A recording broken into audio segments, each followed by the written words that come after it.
A'udzu billahi minasyaitonir rajim. Bismillahirrahmanirrahim. Assalamualaikum warahmatullahi wabarakatuh.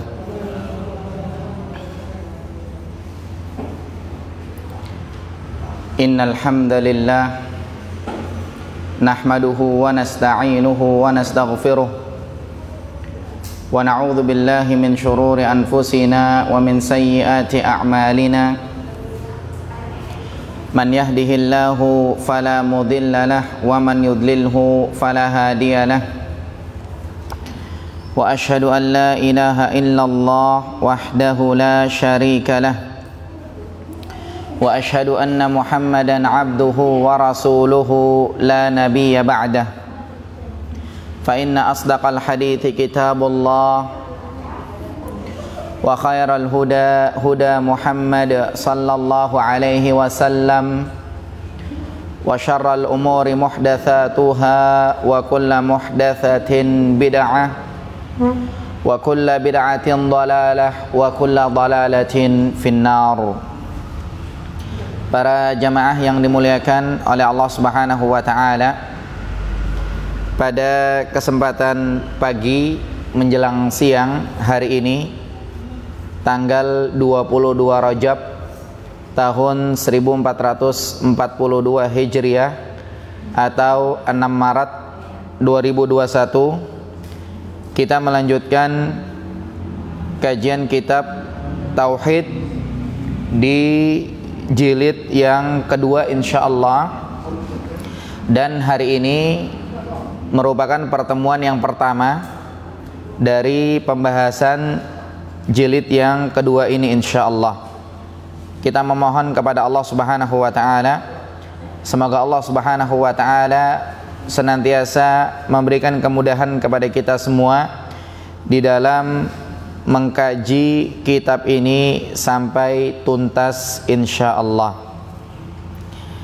Para jamaah yang dimuliakan oleh Allah Subhanahu wa taala, alhamdulillah kita dihadirkan kembali di majelis yang mudah-mudahan diberkahi oleh Allah Subhanahu wa taala ini, yang mana kalau kita berbicara tentang keutamaan majelis ilmu, maka sangat-sangat banyak sekali keutamaannya. Di antara dalil-dalil yang menunjukkan hal itu, yang pertama kita sampaikan dalil dari Al-Quran. Allah Subhanahu wa taala berfirman di dalam Quran surat Al-Mujadilah. Kata Allah Subhanahu wa taala terkait fadilah ilmu, Allah mengatakan yarfa'illahu alladhina amanu minkum walladhina utul ilma darajat. Allah Subhanahu wa taala akan mengangkat derajatnya orang-orang yang beriman di antara kalian, dan Allah Subhanahu wa taala akan mengangkat derajatnya orang-orang yang berilmu di antara kalian. Akan diangkat derajatnya oleh Allah Subhanahu wa taala beberapa derajat, dan ini menunjukkan akan keutamaan orang-orang yang berilmu. Kemudian yang kedua, dalil dari hadis, yaitu hadis yang terkenal, hadisnya sering kita dengar insyaallah atau pernah kita dengar, tentang seseorang yang membunuh 99 orang. Kemudian dia ingin bertaubat kepada Allah Subhanahu wa taala, dan dia mencari orang untuk bertanya. Yang pertama kali dia datangi adalah orang yang ahli ibadah. Orang yang ahli ibadah didatangi, kemudian dia bertanya bahwa dia telah membunuh 99 orang, lalu dia ingin bertaubat. Kata ahli ibadah, tidak ada pintu taubat karena dosanya sudah terlalu besar. Akhirnya ahli ibadah pun dibunuh oleh orang tadi, sehingga genap menjadi 100 orang yang telah dia bunuh. Kemudian dia cari yang kedua, dia berjumpa dengan ahli ilmu, seorang yang berilmu. Dia tanya, dia ingin bertaubat. Dia ketemu dengan orang yang berilmu, kemudian orang yang berilmu ini menunjuki bahwasanya pintu taubat masih terbuka buat dia. Akhirnya ditunjuki caranya bagaimana, kemudian dilakukan oleh dia sampai di akhir hadis disebutkan orang ini mati di tengah-tengah, mati di tengah jalan. Lalu didatangi dua orang malaikat, yang satu malaikat rahmat, yang satu malaikat azab. Kata malaikat azab, ini pelaku maksiat, saya yang bawa. Kemudian kata malaikat rahmat, tidak, ini udah bertobat, saya aja yang bawa. Akhirnya datang malaikat ketiga, menengahi dua malaikat tadi. Kemudian setelah diukur, ternyata orang tadi lebih dekat kepada taubatnya, lalu dibawa oleh malaikat rahmat. Yang jadi patokan dalam pembahasan terkait keutamaan orang yang berilmu, kita lihat dari hadis ini bahwasannya orang yang berilmu dengan orang yang ahli ibadah berbeda. Orang yang berilmu, dia tahu ternyata pintu taubat masih terbuka. Berbeda dengan orang yang ahli ibadah. Makanya ini senada dengan firman Allah Subhanahu wa taala, "Fas'alu ahla zikri in kuntum la ta'lamun." Tanya sama ahli zikir kalau kalian nggak tahu masalah agama. Dan kata para ulama, ahli zikir yang dimaksud adalah ahli ilmu, bukan orang yang rajin zikir, ibadah. Kadang-kadang dia ditanya masalah agama nggak paham. Akan tapi orang yang berilmu, maka ini berbeda dengan orang yang rajin ibadah. Maka ini menunjukkan akan keutamaan ilmu. Kemudian yang terakhir, dalil yang menunjukkan bahwasanya ilmu itu memiliki keutamaan adalah dari athar. Disebutkan oleh Imam Malik rahimahullah, Imam Darul Hijrah, Imam Kota Madinah. Disebutkan pernah beliau bermajelis dengan muridnya. Artinya beliau sedang mengajar, ada beberapa murid yang menghadirinya. Lalu terdengar azan zuhur. Setelah azan zuhur, maka muridnya ini pengen sholat qobliyah. Kemudian kata Imam Malik rahimahullah, ketahuilah ya bahwasanya yang ingin engkau lakukan yaitu salat qabliyah, dibandingkan dengan kita terus lanjut majelis taklim ini, itu yang lebih afdol kemana-mana adalah lanjut majelis taklim. Kenapa? Kata Imam Malik rahimahullah, kalau salat qabliyah zuhur itu faedahnya buat dia seorang. Akan tapi kalau lanjut majelis taklim, maka faedahnya buat banyak orang. Makanya ketika salah seorang muridnya ingin melakukan salat qabliyah zuhur, ditanya sama Imam Malik rahimahullah, mau ngapain? Beres-beres buku. Katanya udah azan zuhur wahai imam, kita pengen salat qabliyah. Sehingga Imam Malik menginformasikan bahwa taklim lebih afdol kemana-mana daripada ibadah sunnah. Makanya ini menunjukkan, kata para ulama, al ilmu la ya'diluhu syai'un. Ilmu itu tidak ada ibadah yang menandinginya. Akan tapi dengan catatan selama niatnya benar. Dan para ulama ditanya bagaimana niatnya benar? Kata para ulama, niat yang benar adalah seseorang belajar agama, niat nomor satu mengangkat kebodohan dari dirinya, biar dia tahu, biar dia paham, biar dia ngerti. Kemudian niat yang kedua yaitu mengangkat kebodohan dari orang lain, biar dia bisa ngejelasin sama orang lain. Bukan biar bisa mendebat orang lain, akan tapi biar bisa menjelaskan kepada orang lain. Ini diantara fadilah ilmu, diantara keutamaan ilmu. Allah akan angkat derajat orang-orang yang berilmu. Kemudian orang yang berilmu berbeda dengan orang yang ahli dalam ibadah, sebagaimana tadi disebutkan dalam hadis. Dan yang ketiga, kata para ulama, ilmu ini tidak ada ibadah yang menandinginya. Ya, mudah-mudahan Allah Subhanahu wa taala senantiasa memberikan istiqomah kepada kita semua untuk selalu kita belajar agama sampai kita diwafatkan oleh Allah Subhanahu wa taala dan dikumpulkan bersama dengan Nabi sallallahu alaihi wasallam di dalam surganya kelak. Salawat dan salam semoga senantiasa tercurah kepada Nabi kita yang mulia, Nabi Muhammad sallallahu alaihi wasallam, beserta para keluarganya, sahabatnya, dan orang-orang yang senantiasa mengikuti beliau dengan baik sampai dengan hari kiamat. Para jamaah yang dimuliakan oleh Allah Subhanahu wa taala, pada kesempatan kali ini kita akan lanjutkan pembahasan kitab tauhid.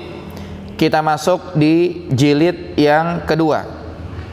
Dan jilid yang kedua ini disusun oleh majmu'ah minal mutakhassisin fil aqidah, yaitu sekelompok para ulama yang ahli di bidang akidah. Berbeda dengan jilid yang pertama kemarin. Jilid yang pertama disusun oleh Syekh Profesor Dr. Shalih Al Fauzan bin Fauzan hafizahullah. Sementara jilid yang kedua ini disusun oleh para ulama yang ahli di bidang akidah. Dan di jilid yang kedua ini kita akan membahas secara tuntas insyaallah tentang penjelasan iman. Nah, kita akan bahas secara tuntas insyaallah tentang penjelasan iman. Dari awal pembahasan yang sudah memiliki bukunya bisa dilihat dari halaman yang pertama. Ini terkait pembahasan tentang iman. Kita akan bahas makna iman. Apa itu makna iman? Dan yang kedua, kita akan bahas tentang hakikat iman. Kemudian yang ketiga, kita akan bahas tentang rukun iman dan cabang-cabangnya. Kemudian yang keempat, kita akan bahas tentang hal-hal yang membatalkan iman. Kemudian yang kelima, ada pembahasan terkait hukum pelaku dosa besar. Imannya hilang atau tidak?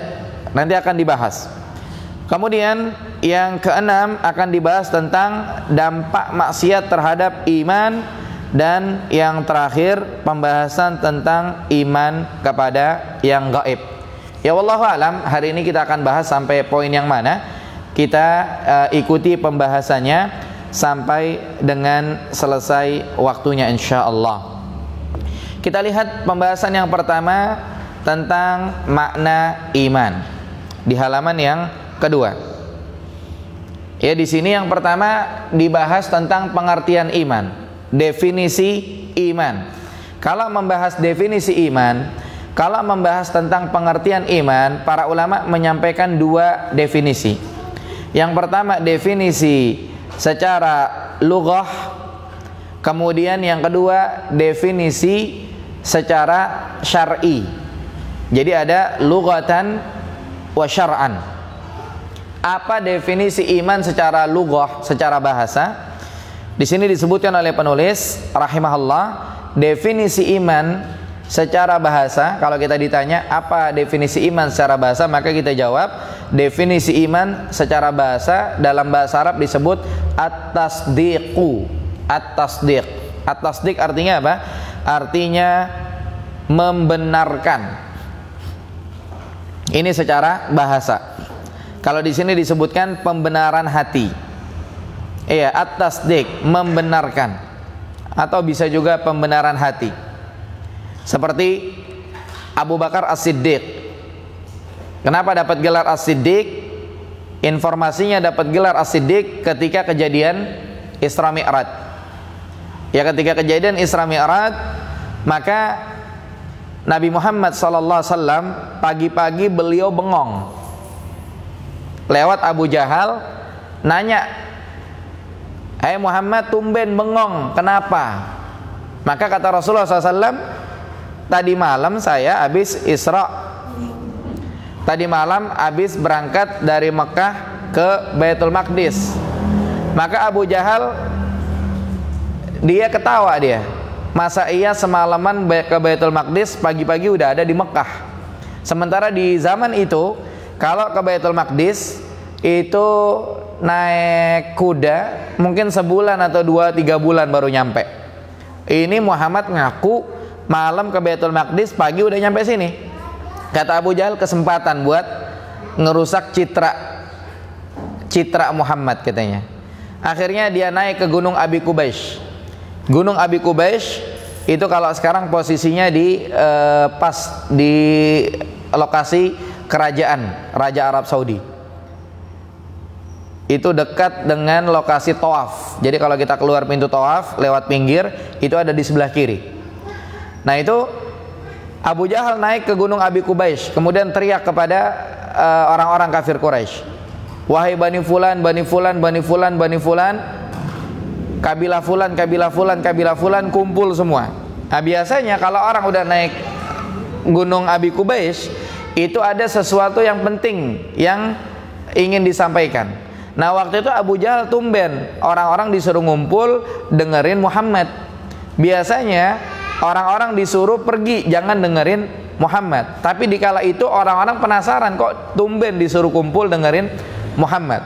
Akhirnya orang-orang pada kumpul, kemudian Rasulullah SAW dipanggil, suruh cerita.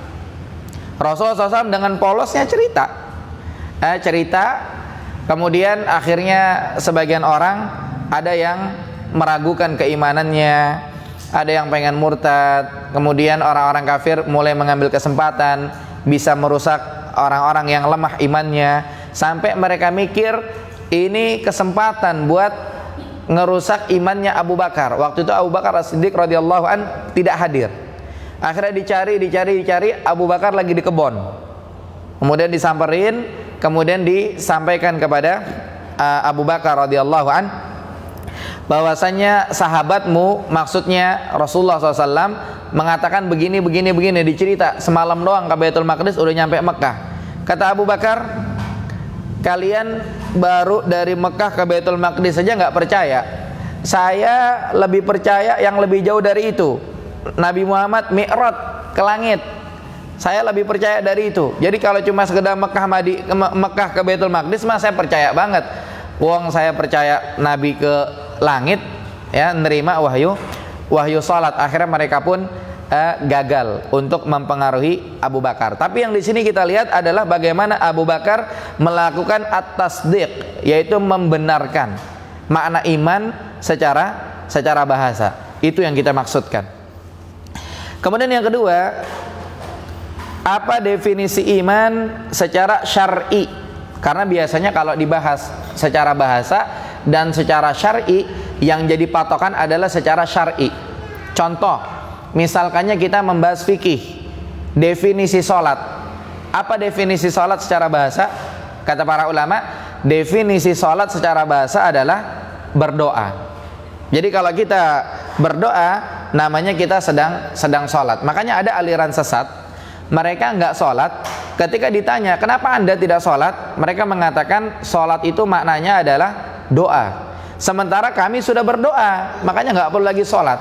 Makanya firman Allah, wa aqimus sholat, dan dirikanlah sholat, itu suruh berdoa. Kami orang cukup berdoa saja. Karena kami sudah berdoa, nggak perlu lagi sholat seperti yang kalian maksud. Karena sholat itu artinya doa. Akhirnya dia nggak sholat.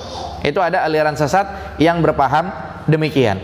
Akan tetapi sekali lagi, sebagaimana tadi kita ingatkan, bahwa kalau dibahas definisi secara bahasa dan definisi secara syar'i, yang dipakai adalah definisi secara syar'i. Apa definisi sholat secara syar'i? Definisinya adalah amalan atau perbuatan diawali takbir, kemudian diakhiri dengan salam. Maka itu yang dipakai. Termasuk dengan definisi iman secara syar'i. Ini bisa diperhatikan di halaman yang kedua. Ya, definisi iman secara syar'i kata para ulama, dan ini merupakan pendapat jumhur ulama. Mayoritas ulama mengatakan demikian. Ya, definisi iman secara syar'i yaitu ada 3 kalimat. Kalimat yang pertama adalah tasdiqun bil qalbi, membenarkan dengan hati. Membenarkan dengan hati, ini kalimat yang pertama. Kemudian kalimat yang kedua, wa iqrarun bil lisan, ya, mengikrarkan dengan lisan. Dan kalimat yang ketiga, wa amalun bil arkan, mengamalkan dengan anggota badan. Ini satu paket keimanan. Ya, tatkala ada orang datang beriman dengan hati, akan tetapi dia tidak dengan lisan, tidak mengucapkan la ilaha illallah, maka tidak dikatakan iman. Nah, seperti Abu Thalib, pamannya Nabi SAW, mungkin meyakini dalam hatinya bahwa agama yang benar adalah agamanya Muhammad, agamanya Rasulullah SAW, maksudnya agama Islam.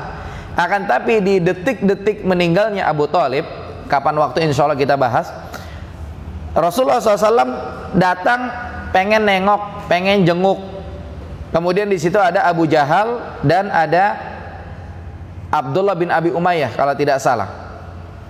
Maka di situ Nabi SAW mengatakan, ya ammi kul kalimatan uhaju biha bika indallah, uhaju bika biha indallah. Wahai pamanku, katakanlah satu kalimat yang nanti aku akan membela engkau di hadapan Allah. Kalimat yang dimaksud adalah kalimat la ilaha illallah. Kemudian di situ Abu Jahal langsung ngomong sama Abu Thalib, atarghabu am millati Abdul Muttalib, wahai Abu Thalib, apakah engkau benci dengan agamanya Abdul Muttalib, agama mereka, agama nenek moyang. Akhirnya Nabi ulangi lagi, Abu Jahal ulangi sampai bingung. Singkat hadis, Abu Thalib meninggal di atas kekafiran, di atas agamanya Abdul Muttalib. Nah, di sini kata para ulama ada pelajaran akibat teman yang buruk. Ya, gara-gara teman yang buruk sehingga Abu Thalib kagak jadi ngucap la ilaha illallah. Mungkin kalau kita sekarang gara-gara teman yang buruk mungkin kagak jadi pengajian. Gara-gara teman yang buruk mungkin kagak jadi sholat dan yang lain-lain. Kemudian yang kedua, kita perhatikan ini kalau dilihat-lihat ternyata Abu Thalib, Abu Jahal dan orang kafir yang lain yang memang mereka tokoh-tokoh gitu, orang-orang yang cerdas dalam tanda kutip, aslinya mereka paham makna la ilaha illallah. Kalau sudah mengatakan la ilaha illallah, pastinya harus meninggalkan ibadah-ibadah selain Allah. Karena kalau ada orang ngomong la ilaha illallah hanya di lisan, kemudian di hati, tapi tidak melakukan dengan anggota badan, tidak diterima. Mereka tahu itu. Ya, berbeda dengan sebagian orang zaman sekarang. Ya, mungkin orang-orang kafir ketika ditanya apa kabar, dia bilang alhamdulillah baik. Dia nggak ngerti kalimat-kalimat itu. Atau misalkannya ada orang kafir, orang murtad misalkannya, dulunya orang Islam, ketika ngelihat anak bandel, dia bilang apa? La ilaha illallah, bandel banget nih bocah. Ya, dia kagak ngerti makna la ilaha illallah. Karena makna la ilaha illallah harus meninggalkan sesembahan-sesembahan selain Allah dan menetapkan sesembahan yang benar hanyalah Allah Subhanahu wa taala saja, sebagaimana dibahas di jilid yang pertama. Maka tidak cukup hanya kalimat pertama saja untuk iman, tasdikun bil qalbi, tidak cukup membenarkan dalam hati, akan tapi harus iqrarun bil lisan, harus ngucap la ilaha illallah dengan lisan. Kemudian juga yang ketiga harus amalun bil arkan, ya, mengamalkan dengan anggota badan. Ya, sebagaimana orang-orang di zaman Abu Bakar yang mereka tidak mau membayar zakat. Tidak mau membayar zakat. Mungkin mereka iman dengan hati, mungkin mereka iman dengan lisan, akan tapi mereka tidak mau mengeluarkan zakat, maka diperangi oleh Abu Bakar radhiyallahu an. Atau mereka tidak mau sholat, maka ini belum iman dengan keimanan yang mutlak. Ya, karena nanti akan dibahas ada iman yang mutlak, ada iman yang kurang.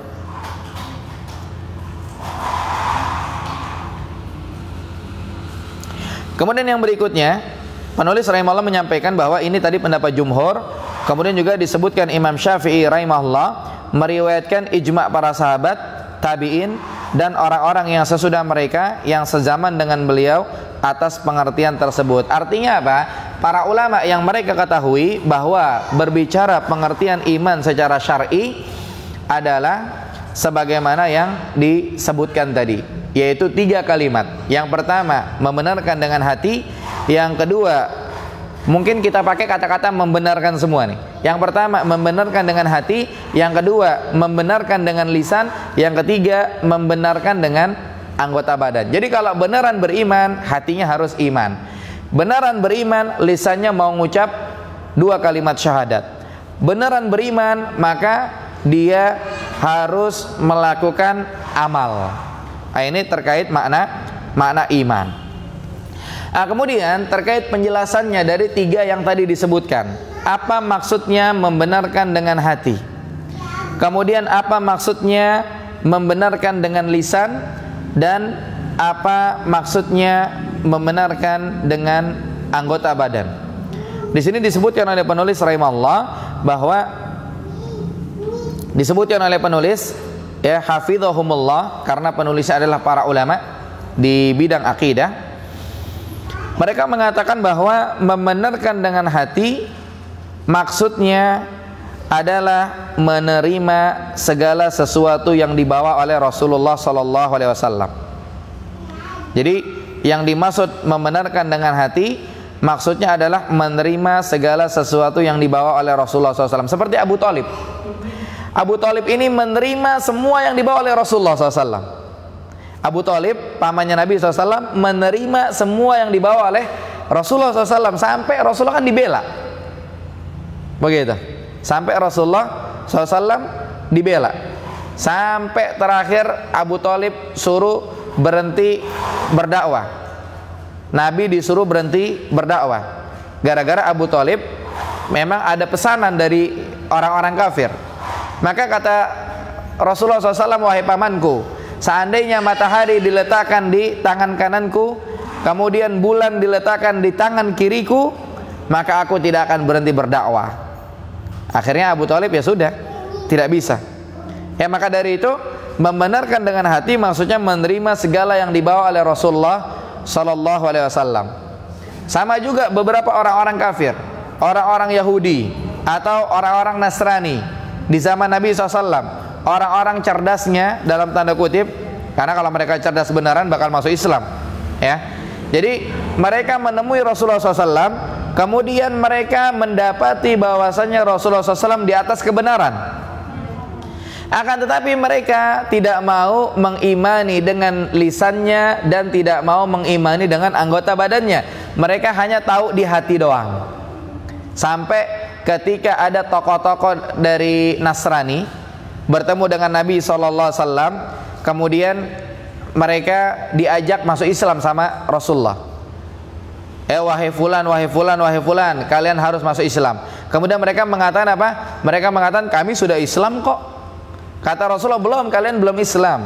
Kalian masih beribadah kepada Isa. Kalian masih makan daging babi. Kalian masih menyembah salib. Akhirnya apa?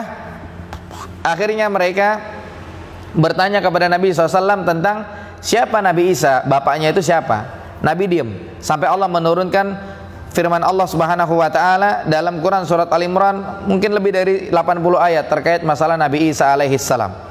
Akhirnya apa?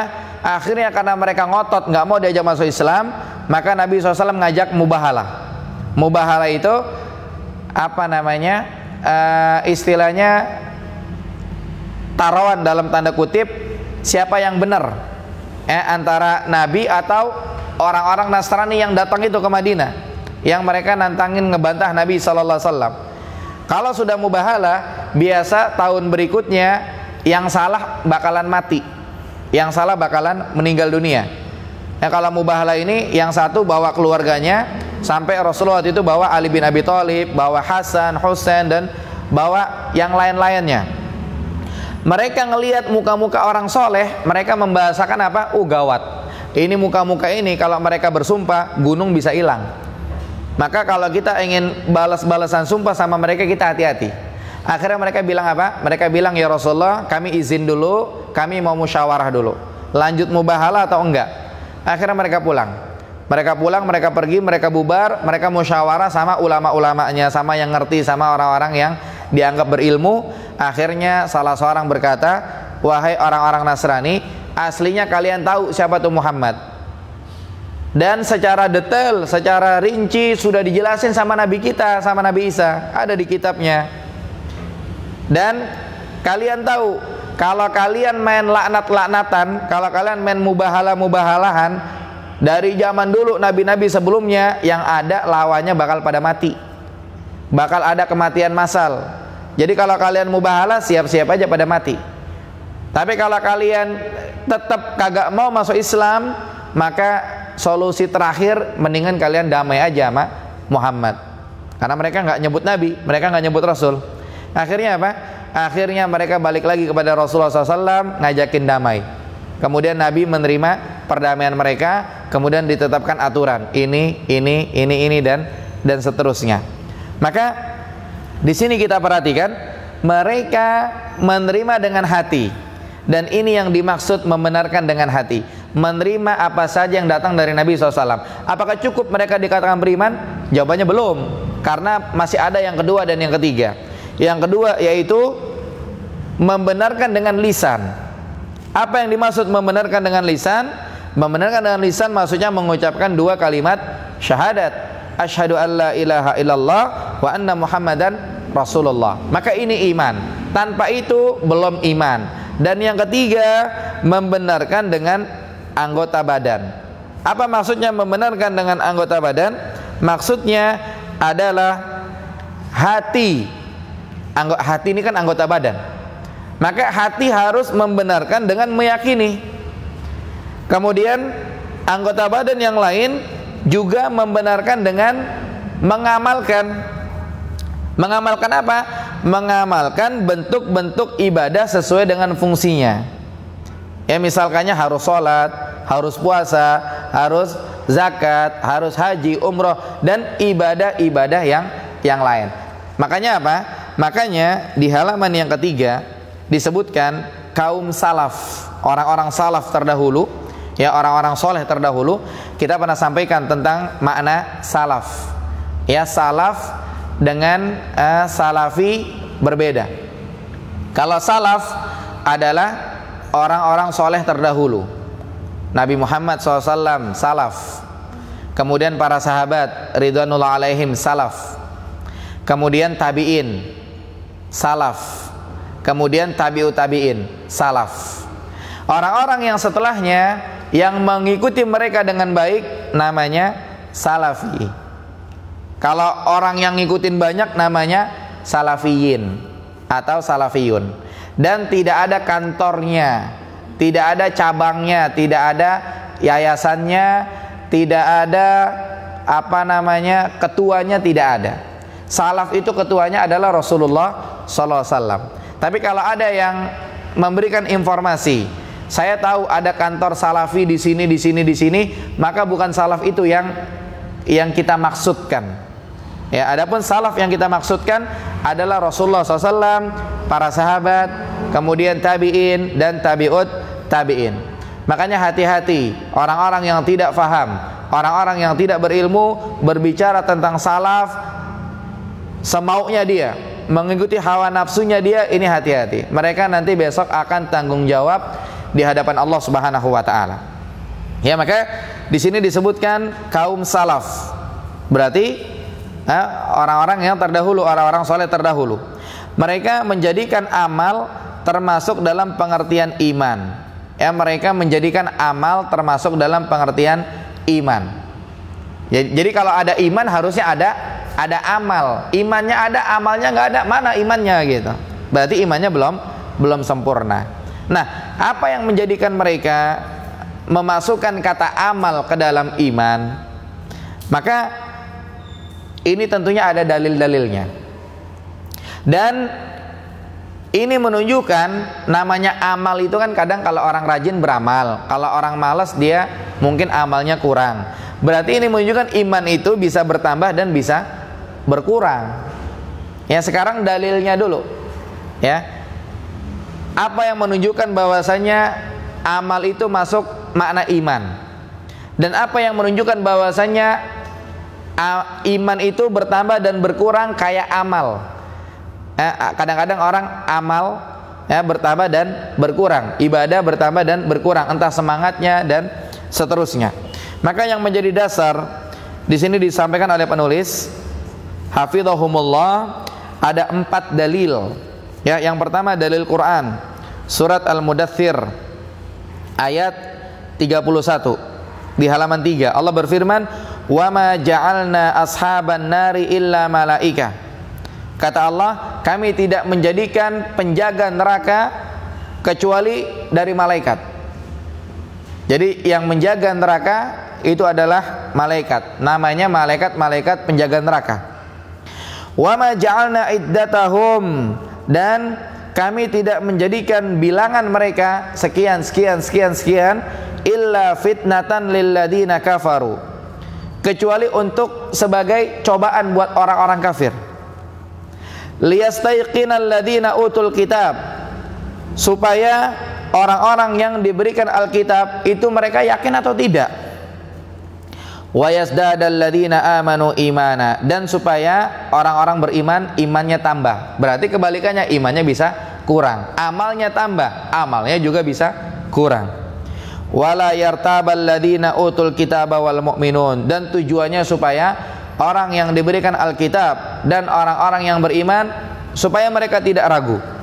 Waliyaqulal ladzina fi qulubihim maradun, dan supaya orang-orang yang dalam hatinya ada penyakit mereka mengatakan, wal kafirun, dan orang-orang kafir pun juga mengatakan, madza aradallahu bihadza mathala, apa yang Allah inginkan dari perumpamaan ini.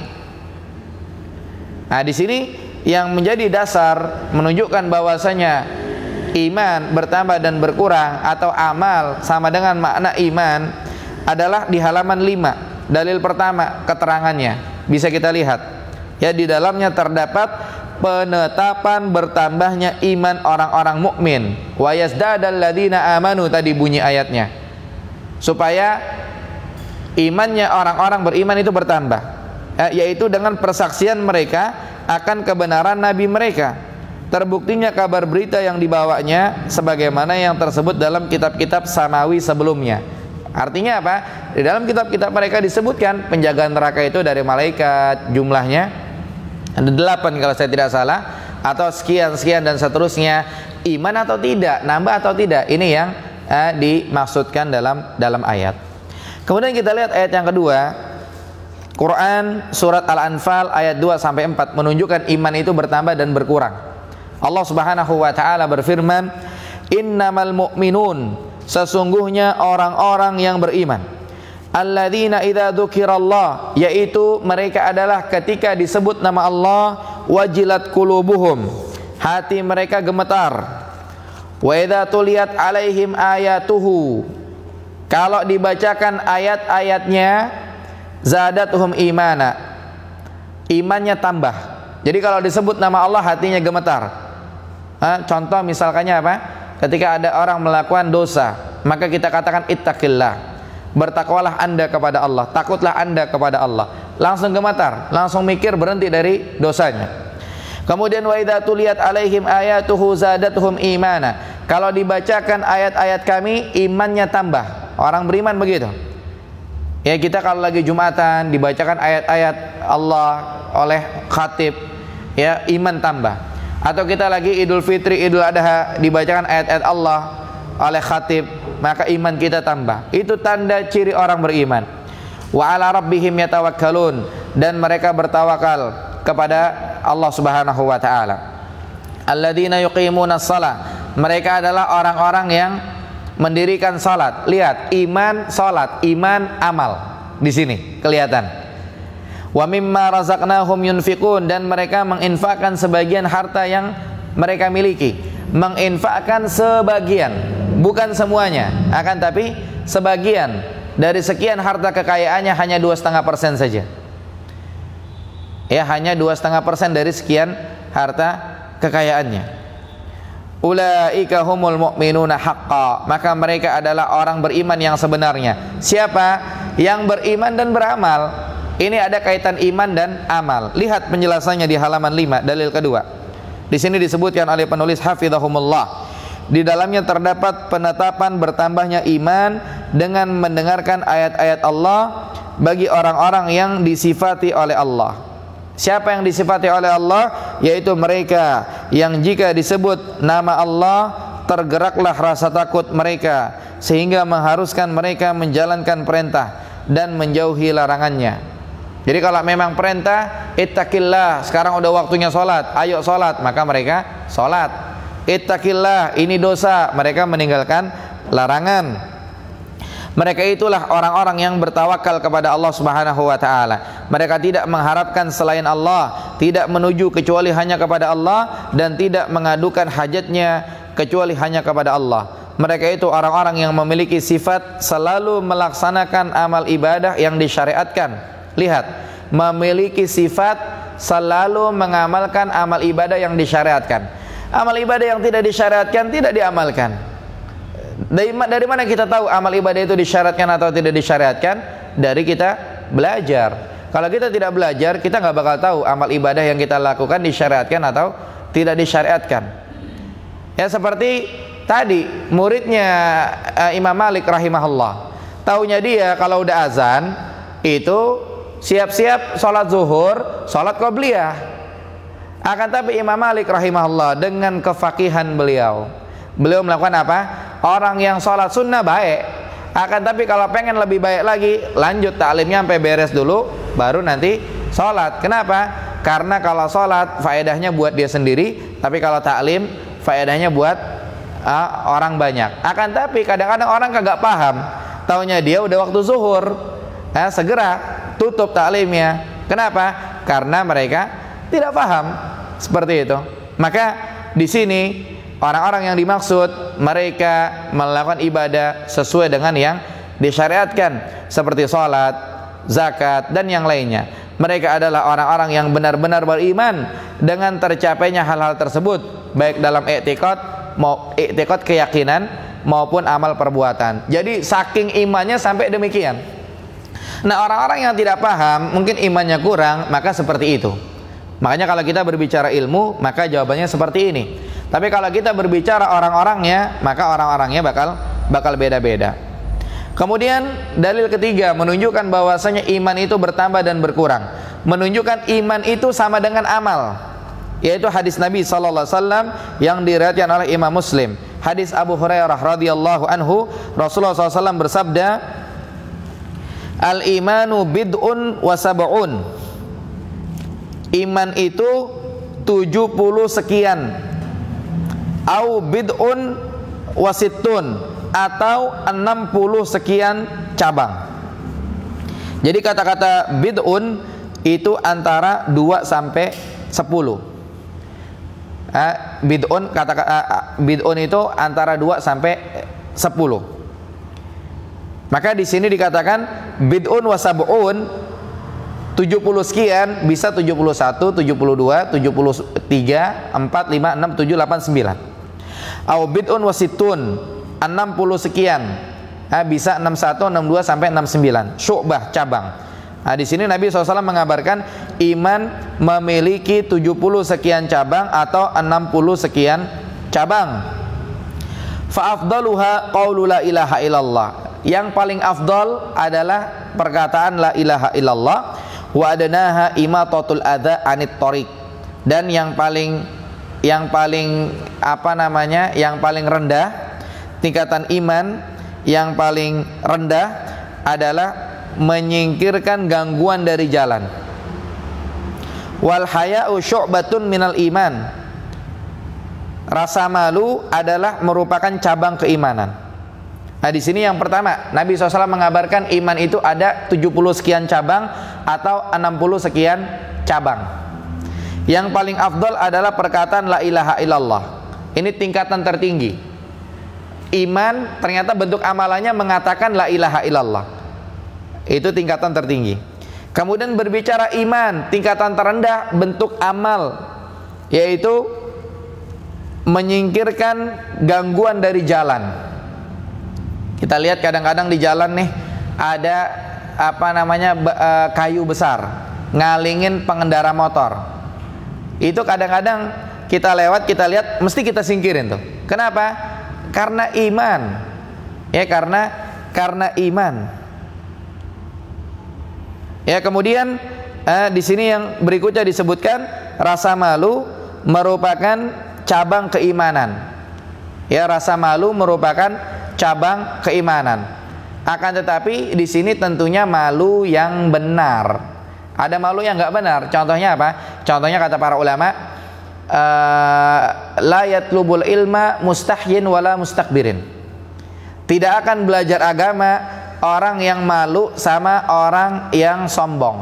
Nah, orang yang malu, dia malu duduk di majelis ta'lim misalkan, nggak bakal dia belajar agama. Kenapa? Karena tertutupi oleh rasa malunya. Malu bertanya, kemudian malu dia duduk bersama dengan para ulama, mengkaji kitab-kitab para ulama dan seterusnya, nggak bakal belajar agama. Kemudian juga orang yang sombong juga nggak bakal belajar agama. Lihat, orang yang sombong seperti di zaman Nabi SAW, Abu Jahal, Abu Lahab. Mereka nggak ada belajar agama. Kenapa? Karena tertutupi dengan kesombongannya. Maka di sini terkait pembahasan adalah rasa malu. Adapun yang disebutkan dalam hadis wal haya'u syu'batun minal iman, rasa malu adalah merupakan cabang keimanan. Ini rasa malu yang menghalangi dia untuk ibadah kepada Allah Subhanahu wa taala. Ya, kenapa dia kenapa dia rajin sholat? Kenapa dia rajin beribadah? Oh, karena dia malu sama Allah. Ya, sementara nikmat udah banyak diberikan oleh Allah, tapi dia ibadahnya masih kurang begitu. Nah, dia malu sama Allah. Maka ini merupakan cabang-cabang keimanan yang dimaksud. Keterangan detailnya lihat di halaman yang ke-6, dalil yang ketiga ini. Di sini disebutkan oleh penulis hafizahumullah, hadis ini menjelaskan bahwa iman itu terdiri dari cabang-cabang yang bermacam-macam, dan setiap cabang adalah bagian dari iman yang keutamanya berbeda-beda. Yang paling tinggi dan paling utama adalah ucapan la ilaha illallah. Kemudian cabang-cabang sesudahnya secara berurutan dalam nilai dan fadilahnya, sampai pada cabang terakhir yaitu menyingkirkan gangguan dari jalan. Adapun cabang-cabang antara keduanya adalah sholat, zakat, puasa, haji, dan amalan-amalan hati, seperti malu, tawakal, khasyah, takut kepada Allah dan sebagainya, yang kesemuanya itu dinamakan iman, padahal amalan tapi dinamakan iman. Makanya ini sebagai dalil apa kata para salaf terdahulu, iman sama dengan amal dan amal sama dengan iman. Di antara cabang-cabang ini ada yang bisa membuat lenyapnya iman manakala ditinggalkan menurut ijma para ulama, seperti 2 kalimat syahadat. Ketika ditinggalkan maka iman hilang 100%. Ada pula yang tidak sampai menghilangkan iman menurut ijma ulama manakala ia ditinggalkan, seperti menyingkirkan rintangan atau gangguan dari jalan. Apakah ketika ada orang lewat, ada batu besar di jalan, ada kayu besar di jalan, kemudian dia cuek, sama dengan dia kafir, tidak ada iman sama sekali? Jawabannya tidak. Akan tapi imannya masih ada, hanya saja imannya kurang. Ya, sebagaimana sabda Nabi sallallahu alaihi wasallam, la yu'minu ahadukum hatta yuhibba li akhihi ma yuhibbu li nafsihi. Tidak sempurna iman salah seorang di antara kalian sampai dia mencintai saudaranya sebagaimana dia mencintai diri sendiri. Apa maksudnya? Maksudnya adalah ketika dia di jalan ngelihat ada kayu besar menghalangi pengendara motor, tapi dia nggak mau ambil. Sementara kalau dia naik motor, dia lewat situ, dia marah-marah juga begitu kan? Maka imannya nggak sempurna. Harusnya dia ambil, anggapannya kalau dia pengendara motor, dia bakal seneng kalau lewat situ nggak ada kayu begitu. Jadi mencintai saudaranya sebagaimana mencintai dirinya sendiri. Nah, kalau dia maunya lewat nggak ada kayu besar, giliran dia lihat dia nggak mau nyingkirin, berarti enak di dia, nggak enak di orang, gitu kan? Berarti namanya dia tidak mencintai saudaranya seperti mencintai dirinya sendiri. Maka apakah dia serta merta kafir? Jawabannya tidak. Akan tapi dia imannya tidak sempurna, sebagaimana disebutkan oleh Nabi Sallallahu Alaihi Wasallam. Kemudian yang berikutnya, sejalan dengan pengamalan cabang-cabang iman itu, baik dari segi kuantitas maupun kualitas, maka iman bisa bertambah dan bisa berkurang. Amal bisa bertambah dan bisa berkurang, sebagaimana iman bisa bertambah dan bisa berkurang. Atau iman bisa bertambah dan bisa berkurang, sebagaimana amal bisa bertambah dan bisa berkurang. Ini dalil yang digunakan oleh kaum salaf, kenapa mereka memasukkan amal kepada iman.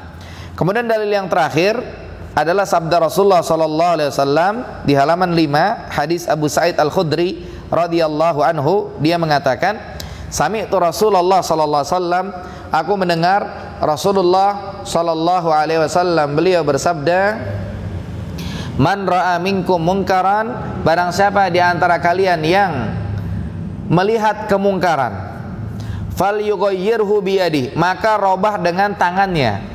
Melihat kemungkaran, robah dengan tangan. Kapan? Kalau dia mampu. Ya, sebagaimana Imam Syafi'i rahimahullah disebutkan, beliau pernah lewat anak-anak muda lagi pada main gitar. Sama Imam Syafi'i disamperin, gitarnya dipatah-patahin. Dan anak-anak muda ini kenal sama Imam Syafi'i. Gitarnya dipatah-patahin, diem aja mereka, nggak berani ngelawan sama Imam Syafi'i. Berarti Imam Syafi'i rahimahullah punya kemampuan, ya, tahu kemungkaran, robah dengan tangan. Atau mungkin yang punya kemampuan kalau di kita mungkin ya aparat setempat ngelihat ada kemungkaran di pinggir jalan dan yang lain-lain, langsung dirobah dengan tangan, dibubarkan, atau mereka diamankan dan seterusnya. Tapi kalau kita tidak punya kemampuan, fa in lam yastati, kalau tidak mampu, fabilisanihi, maka dengan lisan. Kalau nggak bisa dengan tangan, maka dengan lisan. Ya kita bilangin. Mungkin kita pengen, nah, ketika anak kita masih kecil, mungkin bisa kita dengan tangan. Tapi ketika anak kita udah besar, ya kita ngelihat anak juga udah gede gitu kan, nggak bisa lagi dengan tangan, maka dengan lisan misalnya. Nah, kemudian kalau nggak bisa dengan lisan bagaimana? Fa in lam yastati' fa biqalbihi. Kalau tidak bisa dengan lisan, maka dengan hati. Ingkari kemungkaran dengan hati. Makanya kalau ada yang nanya, Ustadz, saya pernah melihat ada kemungkaran begini-begini dalam keluarga, tapi saya nggak bisa apa-apa, itu bagaimana ya? Itu sama dengan yang bersangkutan sudah mengingkari dengan hatinya. Dan Nabi SAW mengatakan wadzalika ad'aful iman, itu iman yang paling lemah. Yang jadi masalah adalah ada orang ngelihat kemungkaran nyaman-nyaman aja, nggak ada mengingkari sama sekali dalam hati. Ini bermasalah imannya. Ya, melihat ada mungkin ya kaum muslimin di di tahun baru, mereka mubazir, bakar ini, bakar itu dan seterusnya, mereka merayakan. Kadang-kadang kita sedih gitu kan, kenapa kok merayakan? Sementara yang jelas-jelas iman, sholat 5 waktu dan seterusnya, mereka ogah-ogahan begitu kan. Maka ketika kita sedih, maka itu adalah iman, dan itu adalah selemah-lemahnya iman. Akan tapi justru yang nggak ada sedih-sedihnya, malah semarak dalam hatinya, maka ini bermasalah keimanannya. Ya, maka terkait hadis ini penjelasannya bisa dilihat di halaman 6. Dalil keempat. Di sini dikatakan oleh penulis hafizahumullah, hadis yang diriwayatkan oleh Imam Muslim ini menyampaikan kepada kita tentang tingkatan-tingkatan nahi mungkar. Karena ada amar ma'ruf dan ada nahi mungkar. Ini tingkatan-tingkatan nahi mungkar, yaitu mengingkari kemungkaran. Dan keberadaannya sebagai bagian dari iman. Ia menafikan atau meniadakan iman dari seseorang yang tidak mau melakukan tingkatan terendah dan tingkatan nahi mungkar yang mengubah kemungkaran dengan hati, yaitu tingkatan terendah dengan hati tadi. Jadi kalau tidak ada pengingkaran dengan hati, maka imannya bermasalah. Itu maksudnya. Sebagaimana disebutkan dalam sebagian riwayat, walaisa wara'a dzalika minal iman habbatu khardal. Di setelahnya, setelah pengingkaran dengan hati, berarti nggak ada iman sama sekali, walaupun dikit, walaupun secuil. Berarti tingkatan terendah dari iman adalah mengingkari dengan hati. Oleh karenanya, berdasarkan hal ini, maka tingkatan di atasnya lebih kuat keimanannya. Berarti mengingkari dengan hati dengan bisa ngomong dengan lisan, berarti lebih kuat keimanannya. Ya, ada orang yang Masya Allah dia ingkari dengan lisannya. Ya, kenapa? Oh, dia berani. Kenapa? Imannya kuat, begitu. Ada orang yang nggak berani juga dengan lisan, akhirnya dia ingkari dengan hati. Ya sudah, itu selama-lamanya iman. Tapi lebih kuat lagi bisa mengingkari dengan tangan. Akan tapi itu semua ada syarat dan ketentuan yang berlaku. Tidak serta-merta kita modal nekat kemudian kita ingkari, tidak. Ini ada fikih amar ma'ruf nahi mungkar yang perlu dibahas di pembahasannya. Jadi intinya dari pembahasan ini, yang pertama kita paham makna iman, pengertian iman. Iman itu pengertiannya adalah secara bahasa dan secara istilah atau secara syar'i. Sehingga kalau kita ditanya apa pengertian iman secara bahasa, maka kita jawab secara bahasa iman maksudnya membenarkan. Nah, secara bahasa iman itu maksudnya membenarkan.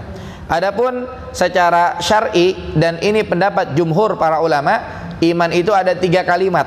Yang pertama membenarkan dengan hati, yang kedua membenarkan dengan lisan, yang ketiga membenarkan dengan anggota badan. Apa maksudnya membenarkan dengan hati? Maksudnya menerima semua syariat yang dibawa oleh Rasulullah SAW. Yang kedua, apa maksudnya membenarkan dengan lisan? Maksudnya ngucap 2 kalimat syahadat. Dan yang ketiga, apa maksudnya membenarkan dengan anggota badan? Maka dirinci atu-atu, anggota badannya apa dulu nih? Oh, anggota badannya hati. Oh, berarti hatinya bekerja dengan meyakini syariat-syariat yang dibawa oleh Rasulullah SAW. Kemudian anggota badannya apa lagi? Anggota badannya misalkannya yaitu tangan, kaki, anggota badan semuanya dengan dia sholat. Atau mungkin anggota badan secara umum dengan dia melakukan ibadah puasa, artinya dia mau melakukan amal. Itu maksudnya. Kemudian kalau kita ditanya apa dalil yang menunjukkan bahwa iman itu bertambah dan berkurang, paling tidak kita bawakan beberapa dalil. Misalkannya kita bawakan dalil hadis yang tadi terakhir. Ya, orang imannya kuat, dia bisa mengingkari kemungkaran dengan tangannya. Kemudian kalau imannya agak kurangan dikit dengan lisannya. Iman yang paling kurang dengan hatinya. Ini menunjukkan iman itu bertambah dan berkurang. Atau misalkannya dalil yang sebelumnya, iman itu kata Nabi SAW ada 70 sekian cabang atau ada 60 sekian cabang. Yang paling tinggi adalah la ilaha illallah, kemudian yang paling rendah adalah menyingkirkan gangguan dari jalan. Maka ini menunjukkan iman itu bertambah dan berkurang. Atau misalkannya dalil Quran, orang beriman dibacakan ayat-ayat Allah, hatinya gemetar, kemudian imannya bertambah. Ini menunjukkan iman itu bertambah dan berkurang.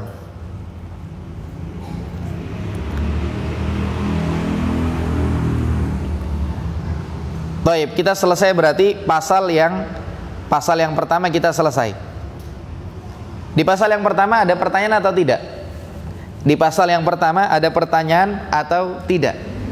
Atau kita lanjutkan ke pasal berikutnya? Ada yang bertanya? Di pasal yang pertama?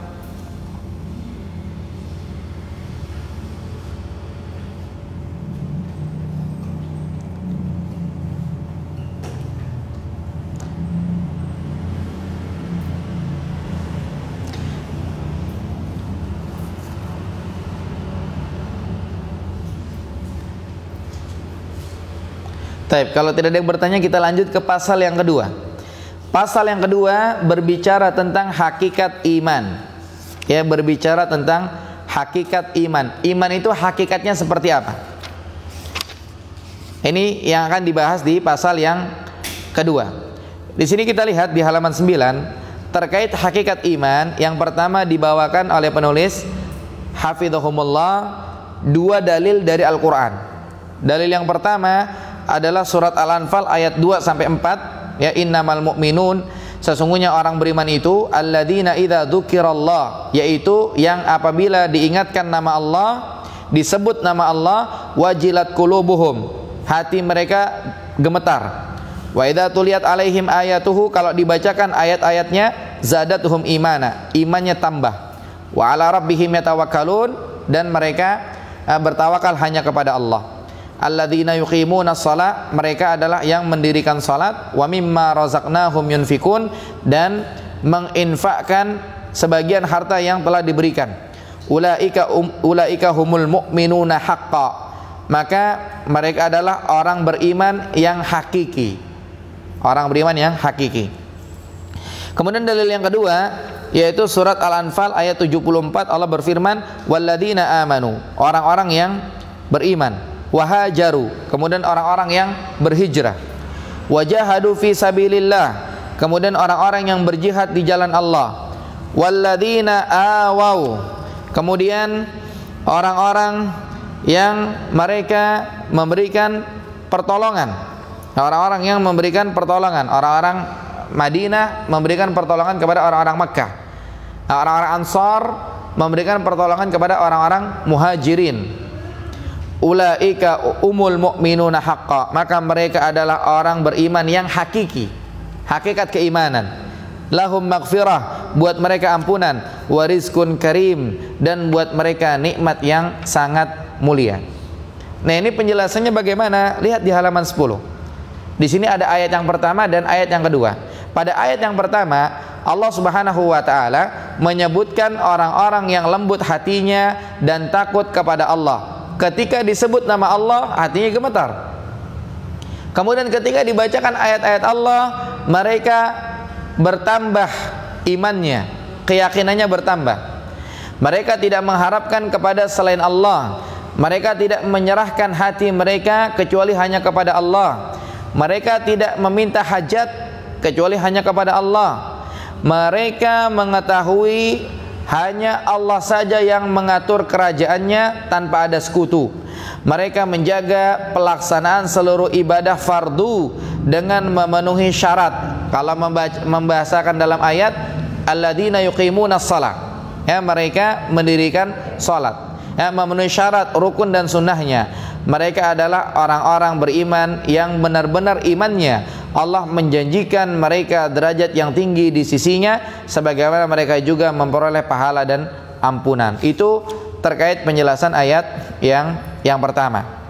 Kemudian ayat yang kedua bisa dilihat di paragraf berikutnya. Allah menyifati para sahabat Rasulullah SAW, orang-orang muhajirin dan orang-orang ansar, dengan iman yang sebenar-benarnya.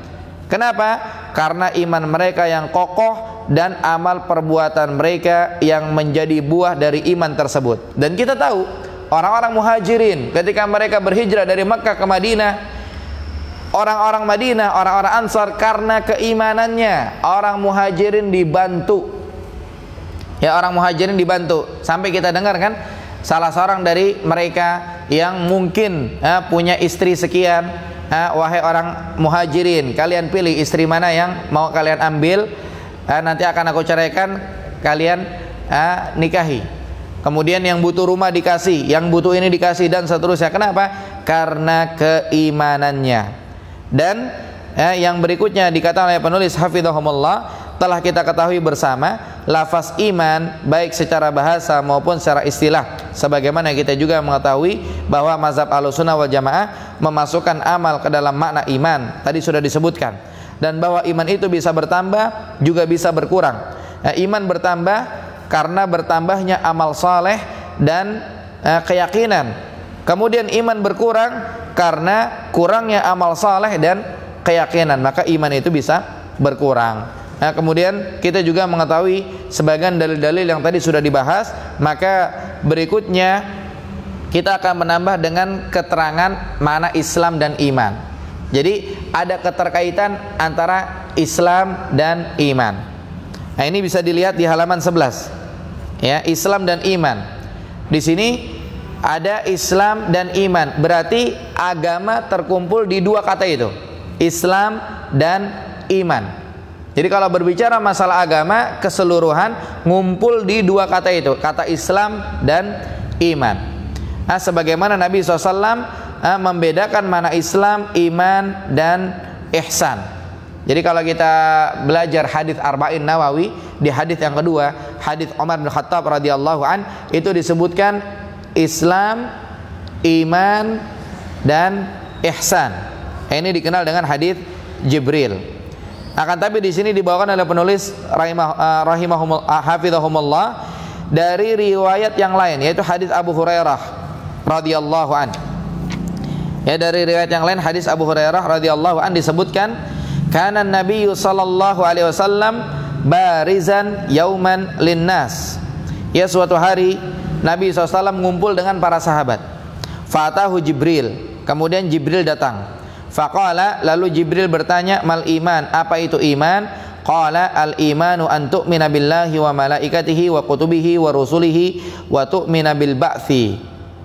Iman itu adalah engkau beriman kepada Allah, malaikat-malaikatnya, kitab-kitabnya, rasul-rasulnya, dan beriman kepada hari kebangkitan. Qala, mal Islam, kemudian Nabi ditanya, apa itu Islam? Qala, Nabi menjawab, al-Islam an ta'budallah wa la tusyrika bihi. Engkau beribadah kepada Allah dan engkau tidak menyekutukannya. Wa tuqimas shalah, dan engkau mendirikan salat. Wa tu'tiz zakah, dan engkau menunaikan zakat al-mafruḍah yang wajib. Wa tasuma Ramadan, dan engkau berpuasa Ramadan. Wa tahujjal bait, dan engkau haji ke Baitullah. Qala mal ihsan. Maka Nabi ditanya, apa itu ihsan? Kemudian Nabi menjawab, anta budallah ka'annaka tarahu, seakan-akan engkau melihatnya. Fa in lam takun tarahu fa innahu yaraka. Kalau engkau tidak bisa melihatnya, maka yakini bahwa dia melihatmu.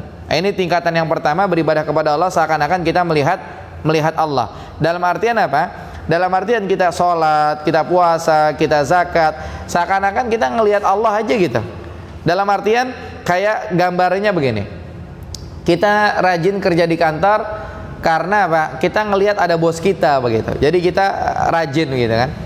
Akan tapi ada juga orang-orang yang dia rajin di kantor bukan karena ngelihat bosnya, tapi dia yakin bosnya tahu laporan pekerjaan dia begitu.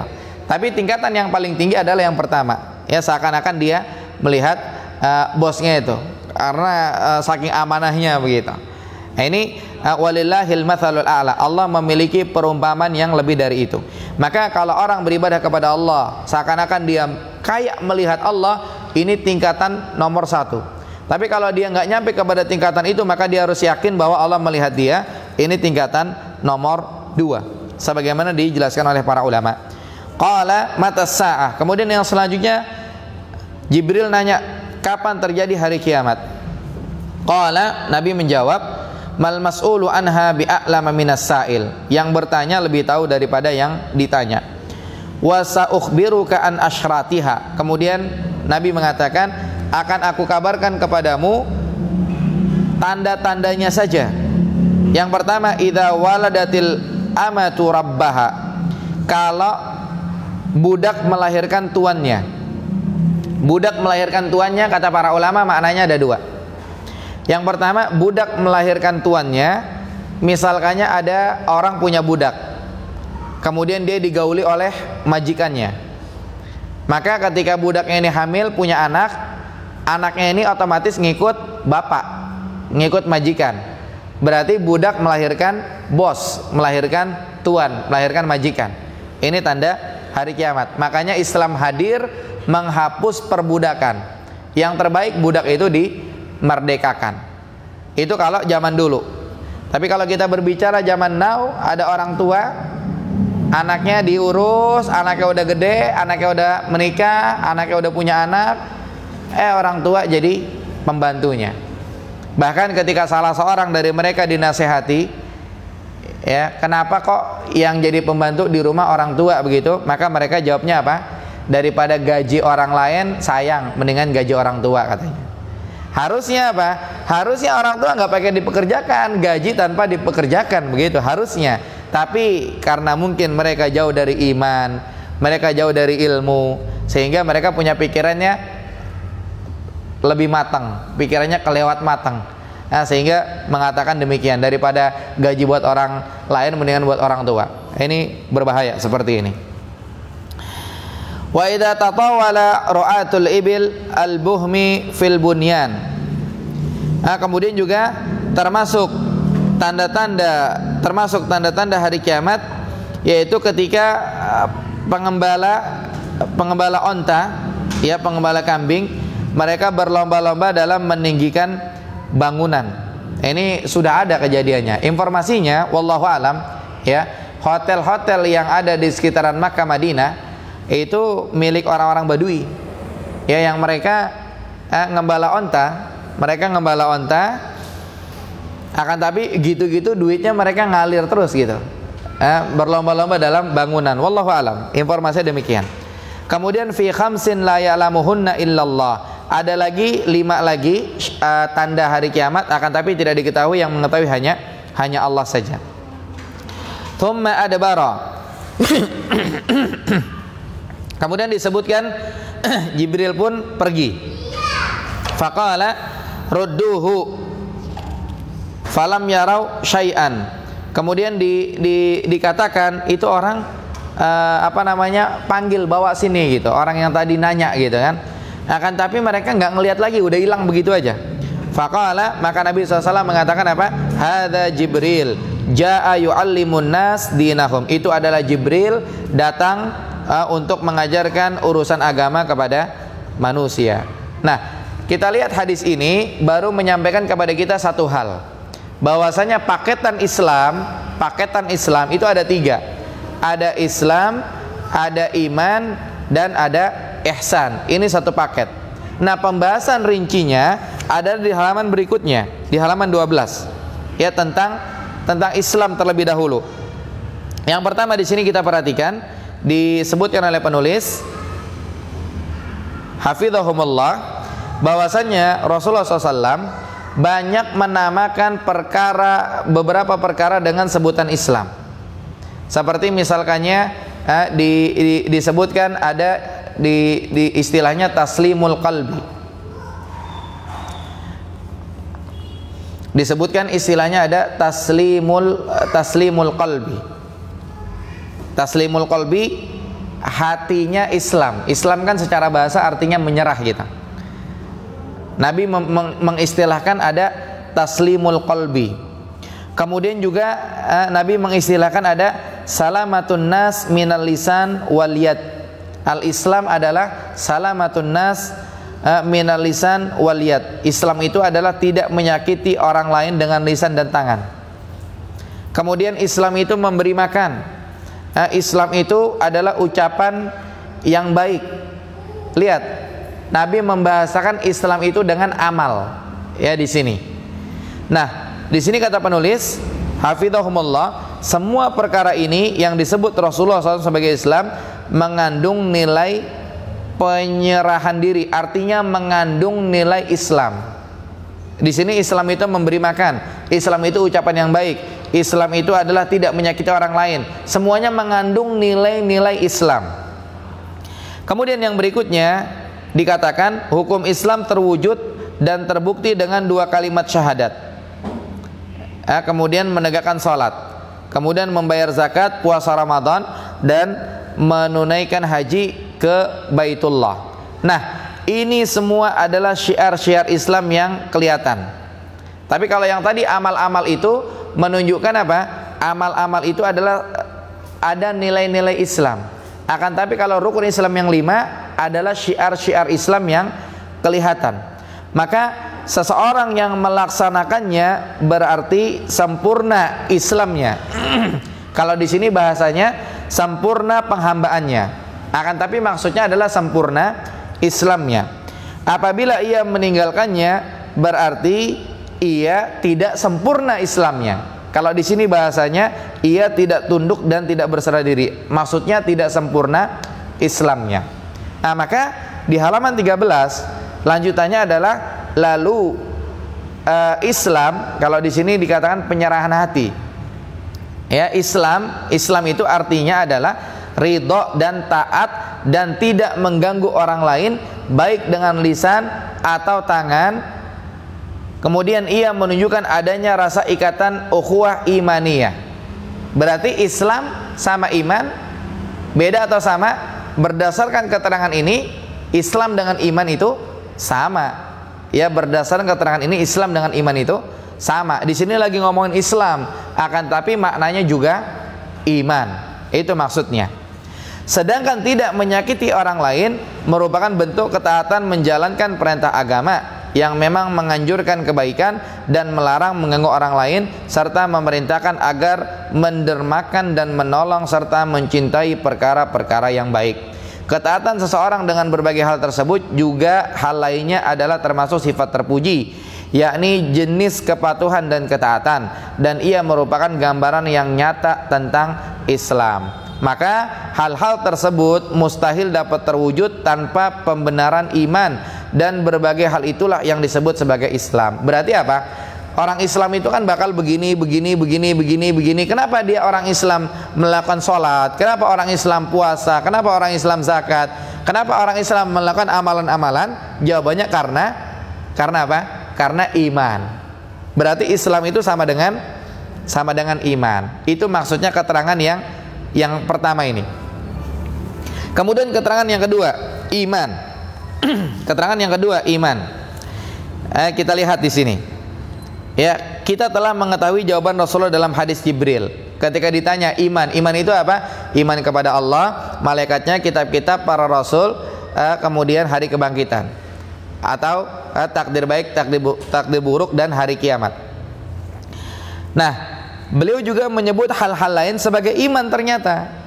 Jadi di sisi yang lain Rasulullah juga menyebut hal-hal yang lain itu sebagai iman.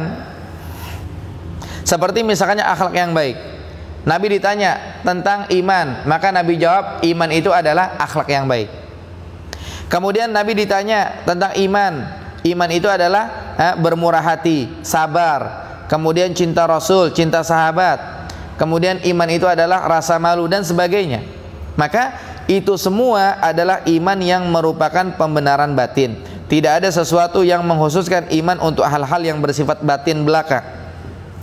Justru yang ada adalah dalil yang menunjukkan bahwa amal-amal lahiriah juga disebut iman. Ini tadi sudah dibahas. Amal-amal juga disebut sebagai iman. Sebagiannya adalah apa yang telah disebut Rasulullah SAW sebagai Islam. Tadi sudah dibahas sebelumnya. Kadang-kadang Rasulullah membahasakan iman itu dengan Islam. Beliau telah menafsirkan iman kepada utusan Bani Abdul Qais dengan penafsiran Islam yang ada dalam hadis Jibril, sebagaimana yang ada dalam hadis Syu'abul Iman atau cabang-cabang keimanan. Rasulullah SAW bersabda, ya, yang paling tinggi adalah ucapan la ilaha illallah. Sementara la ilaha illallah adalah rukun Islam. Tadi kan sudah disebutkan iman itu 70 sekian cabang atau 60 sekian cabang. Kemudian Rasulullah mengatakan yang paling tinggi adalah la ilaha illallah. Sementara la ilaha illallah rukun Islam atau rukun iman? Rukun Islam. Berarti di sini Rasulullah membahasakan iman itu dengan Islam. Kalau yang tadi dibahasakan Islam itu dengan iman. Iman itu apa? Iman itu akhlak yang baik. Iman itu adalah tidak mengganggu orang. Iman itu tidak menyakiti orang. Jadi dibahasakan mohon maaf, Islam, ya, Islam itu apa? Islam itu akhlak yang baik. Islam itu tidak menyakiti orang. Islam itu adalah menolong orang lain. Nah, ini kan iman, amal dibahasakannya Islam.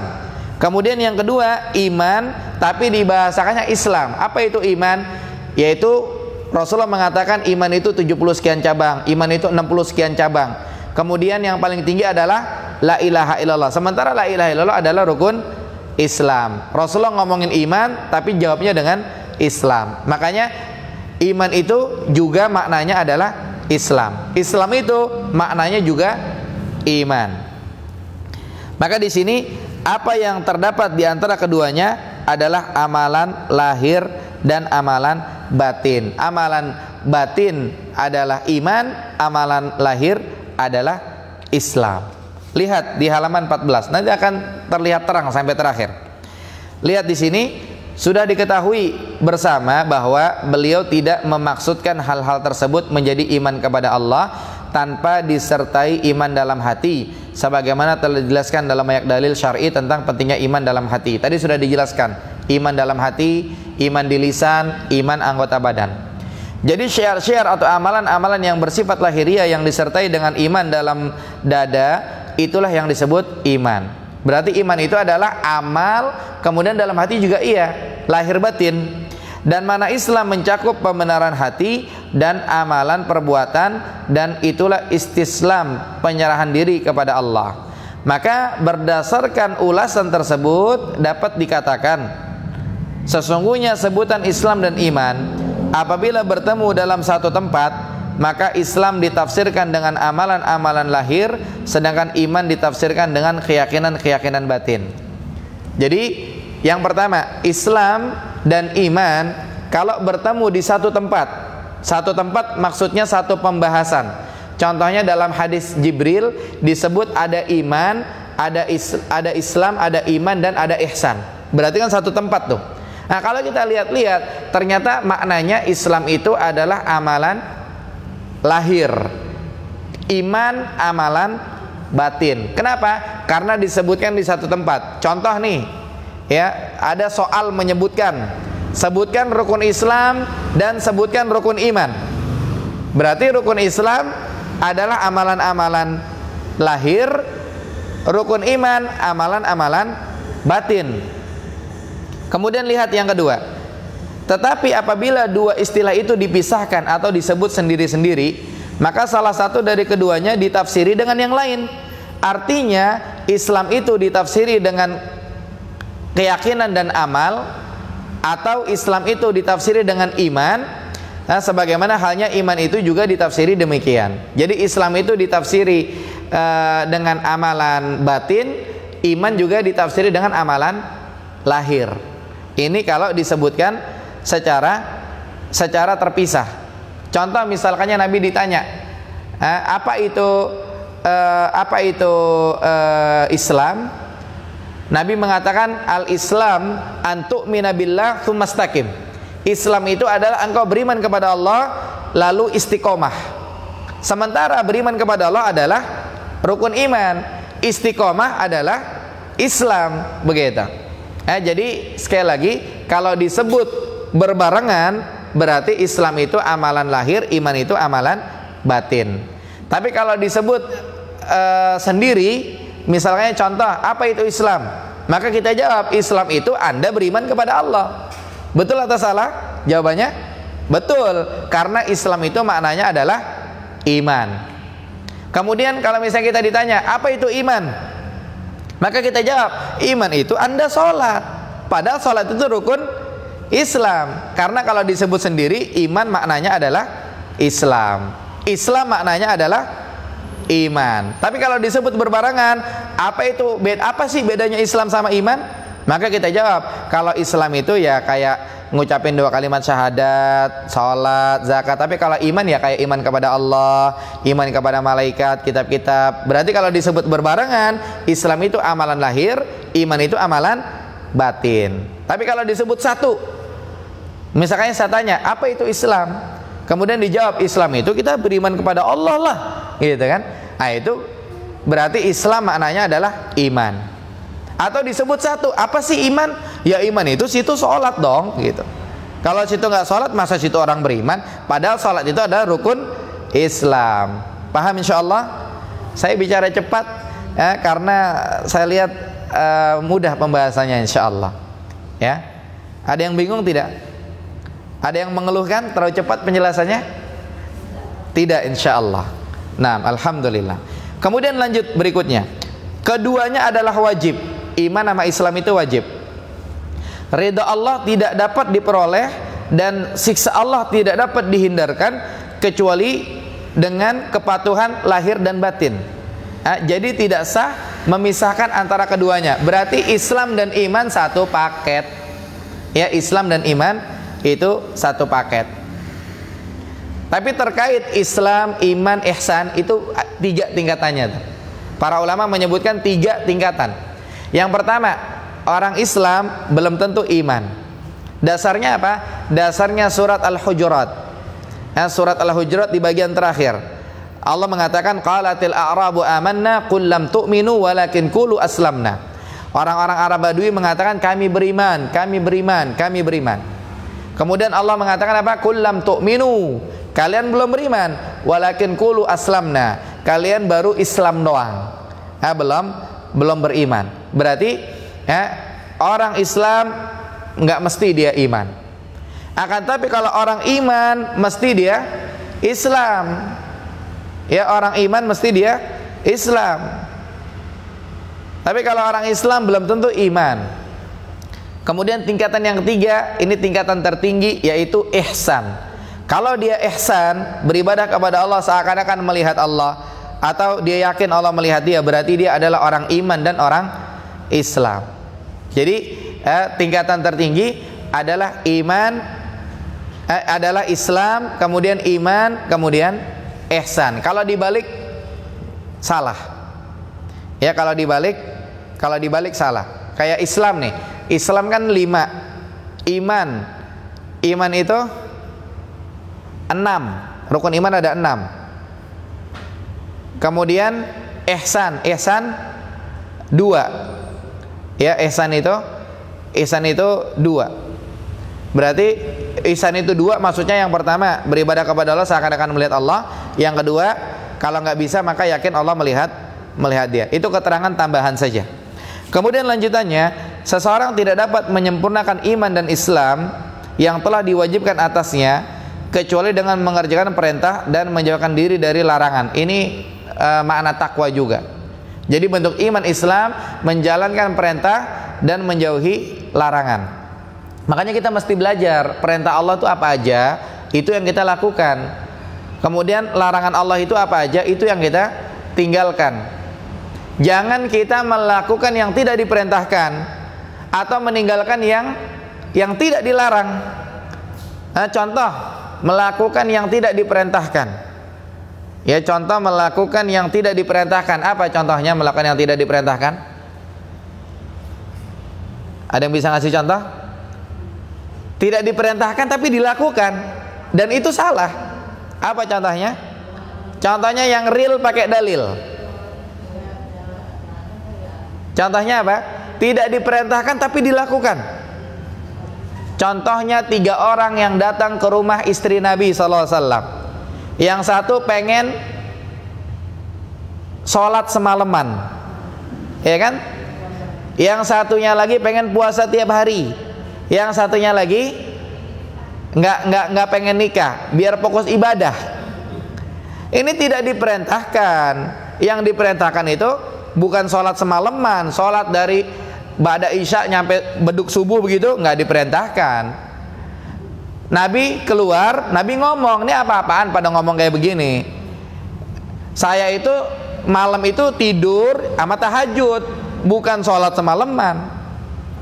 Kemudian saya itu ada waktu-waktu puasa, ada waktu-waktu berbuka, bukan puasa tiap hari. Dan saya menikah, kata Nabi SAW, disalahin. Berarti melakukan yang tidak diperintahkan salah. Makanya kita kalau ibadah, kita cek nih ibadah yang kita lakukan diperintah atau tidak gitu.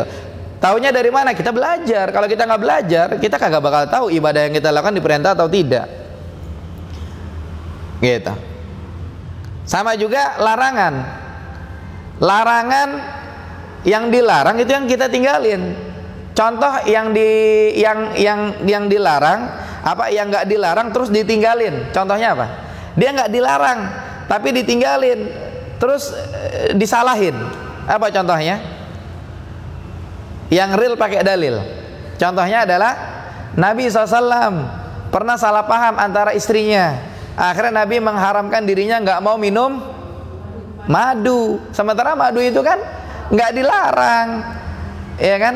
Sementara di sini Islam dan iman adalah menjalankan perintah. Tadi nggak diperintahin, jangan dijalanin. Sama meninggalkan larangan. Madu nggak dilarang, gitu. Maka itu iman dan Islam. Lanjutannya, ya, sebagaimana kesempurnaan tidak mengharuskan sampainya pada puncak yang dituju, karena adanya bermacam-macam tingkatan sesuai dengan tingginya kuantitas dan kualitas amal serta keimanan. Artinya apa? Artinya yang tadi iman itu bertambah dan berkurang.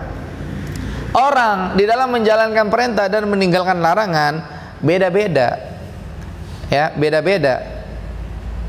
Maka dari itu ini kembali kepada pernyataan di awal, iman itu amal. Maka dari itu kesimpulannya adalah amal bisa bertambah dan berkurang. Maka iman juga begitu, bisa bertambah dan bisa berkurang. Ya, maka dari itu sifat orang beriman, kalau kita ditanya apa itu sifat orang beriman? Sifat orang beriman adalah apa? Adalah dia menjalankan perintah dan meninggalkan larangan. Kemudian agama ini terkumpul dalam 2 kata. Apa kata-kata itu? Kata-kata itu adalah Islam dan iman. Apa arti Islam? Apa arti Islam? Islam itu artinya adalah berserah diri. Ya, berserah diri, menyerahkan diri. Dalilnya apa? Dalilnya hadis Jibril. Dalilnya hadis Jibril. Kita menyerahkan diri, kita mau ibadah kepada Allah. Orang-orang yang malas sholat, mereka malas nyerahin diri, maunya dirinya merdeka. Islam nggak gitu. Islam itu harus nyerahin diri. Waktunya sholat harus sholat. Waktunya zakat harus zakat. Waktunya puasa harus puasa. Kalau nggak mau itu melakukan itu berarti nggak nyerahin diri. Sementara Islam itu adalah menyerahkan diri. Begitu. Kemudian apa arti iman? Iman itu adalah tadi, ya, tiga kata. Ya, iman itu adalah bukan 3 kata. Terkait pembahasan terakhir, iman itu artinya adalah Islam. Berarti kalau ditanya apa arti Islam? Islam itu adalah iman. Apa arti iman? Iman itu adalah Islam. Ya, sebutkan dalilnya.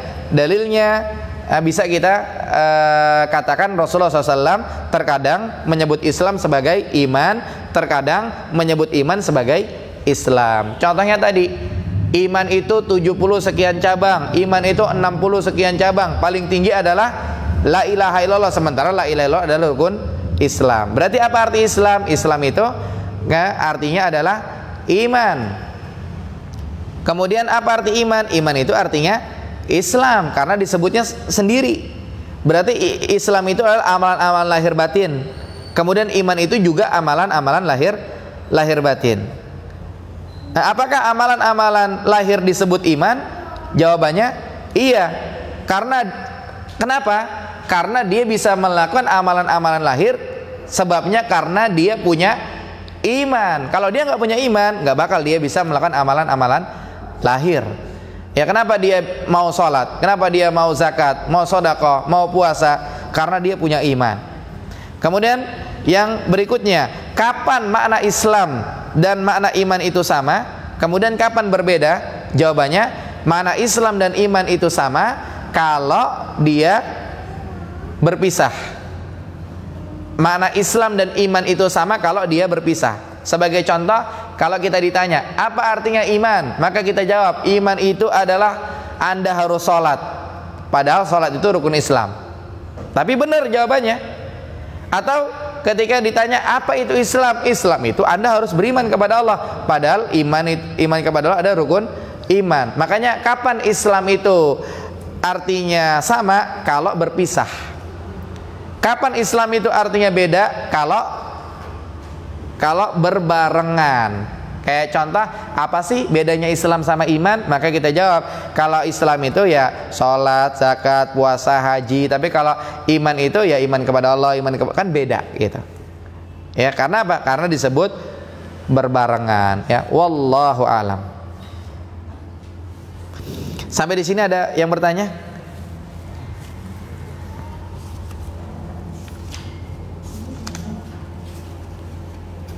Tidak ada? Kalau gitu pembahasan terakhir. Pembahasan terakhir di halaman yang ke-16, pasal yang ketiga, tentang rukun iman dan cabang-cabangnya. Ya, pembahasan terakhir tentang rukun iman dan cabang-cabangnya. Sekarang lihat di halaman 16, apa yang dimaksud dengan rukun iman. Yang dimaksud dengan rukun iman adalah sesuatu yang menjadi sendi tegaknya iman. Jadi iman itu anggap aja bangunan. Bangunan itu dia punya pondasi, punya tiang-tiang. Nah, pondasi dan tiang-tiangnya ini adalah rukun iman yang 6. Rukun iman yang 6, iman kepada Allah, iman kepada malaikat, iman kepada kitab, iman kepada Rasul, iman kepada hari kiamat, iman kepada takdir Allah yang baik dan yang buruk. Ini merujuk kepada hadis Nabi sallallahu alaihi wasallam, "Antu'mina billahi wa malaikatihi wa kutubihi wa rusulihi wal yaumil akhir wa tu'mina bil qadari khairihi wa syarri." Ini hadis Jibril, hadis Umar bin Khattab radhiyallahu an. Hadis Bukhari Muslim ada di Arba'in Nawawi hadis nomor 2. Tapi kalau yang tadi di awal disebutkan hadis Abu Hurairah radhiyallahu an. Tapi kalau ini hadis Umar radhiyallahu an. Itu rukun iman. Kemudian cabang-cabang iman, artinya apa cabang-cabang iman? Cabang-cabang iman artinya adalah yang macam-macamnya, yang jumlahnya banyak, yang lebih dari 72 cabang. Gambarannya begini. Tadi saya katakan ibaratnya bangunan rumah atau bangunan masjid atau sebuah bangunan, dia kan ada pondasinya, ada tiang-tiangnya, ya kan? Nah, itu pondasi, tiang-tiang itu semuanya adalah rukun iman. Kemudian di dalam rumah, ya, dalam rumah itu biasanya nanti dalam rumah ada atap, kemudian ada apa namanya?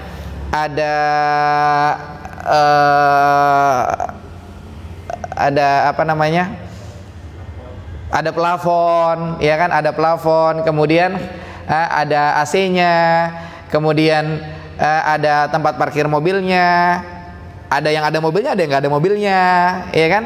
Ada tempat parkir motornya, ada yang motornya 1, ada yang motornya 3, ada yang punya mesin cuci, ada yang punya mesin cuci 2, 3, ada yang punya kompor, ada yang macam-macam gitu kan. Maka itu macam-macam cabang-cabang keimanan gitu.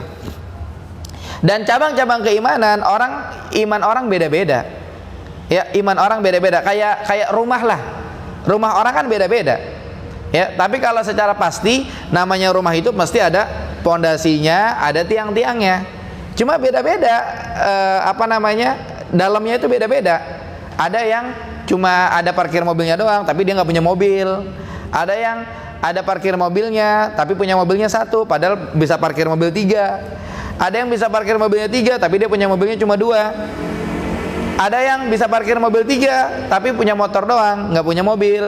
Kan seperti itu. Maka cabang-cabang keimanan begitu. Ya, cabang-cabang keimanan begitu. Makin mantap iman seseorang, ya cabang-cabangnya juga dia punya. Dan cabang yang tertinggi adalah la ilaha illallah. Itu maksudnya. Ya, kita lihat di halaman 17 paragraf terakhir.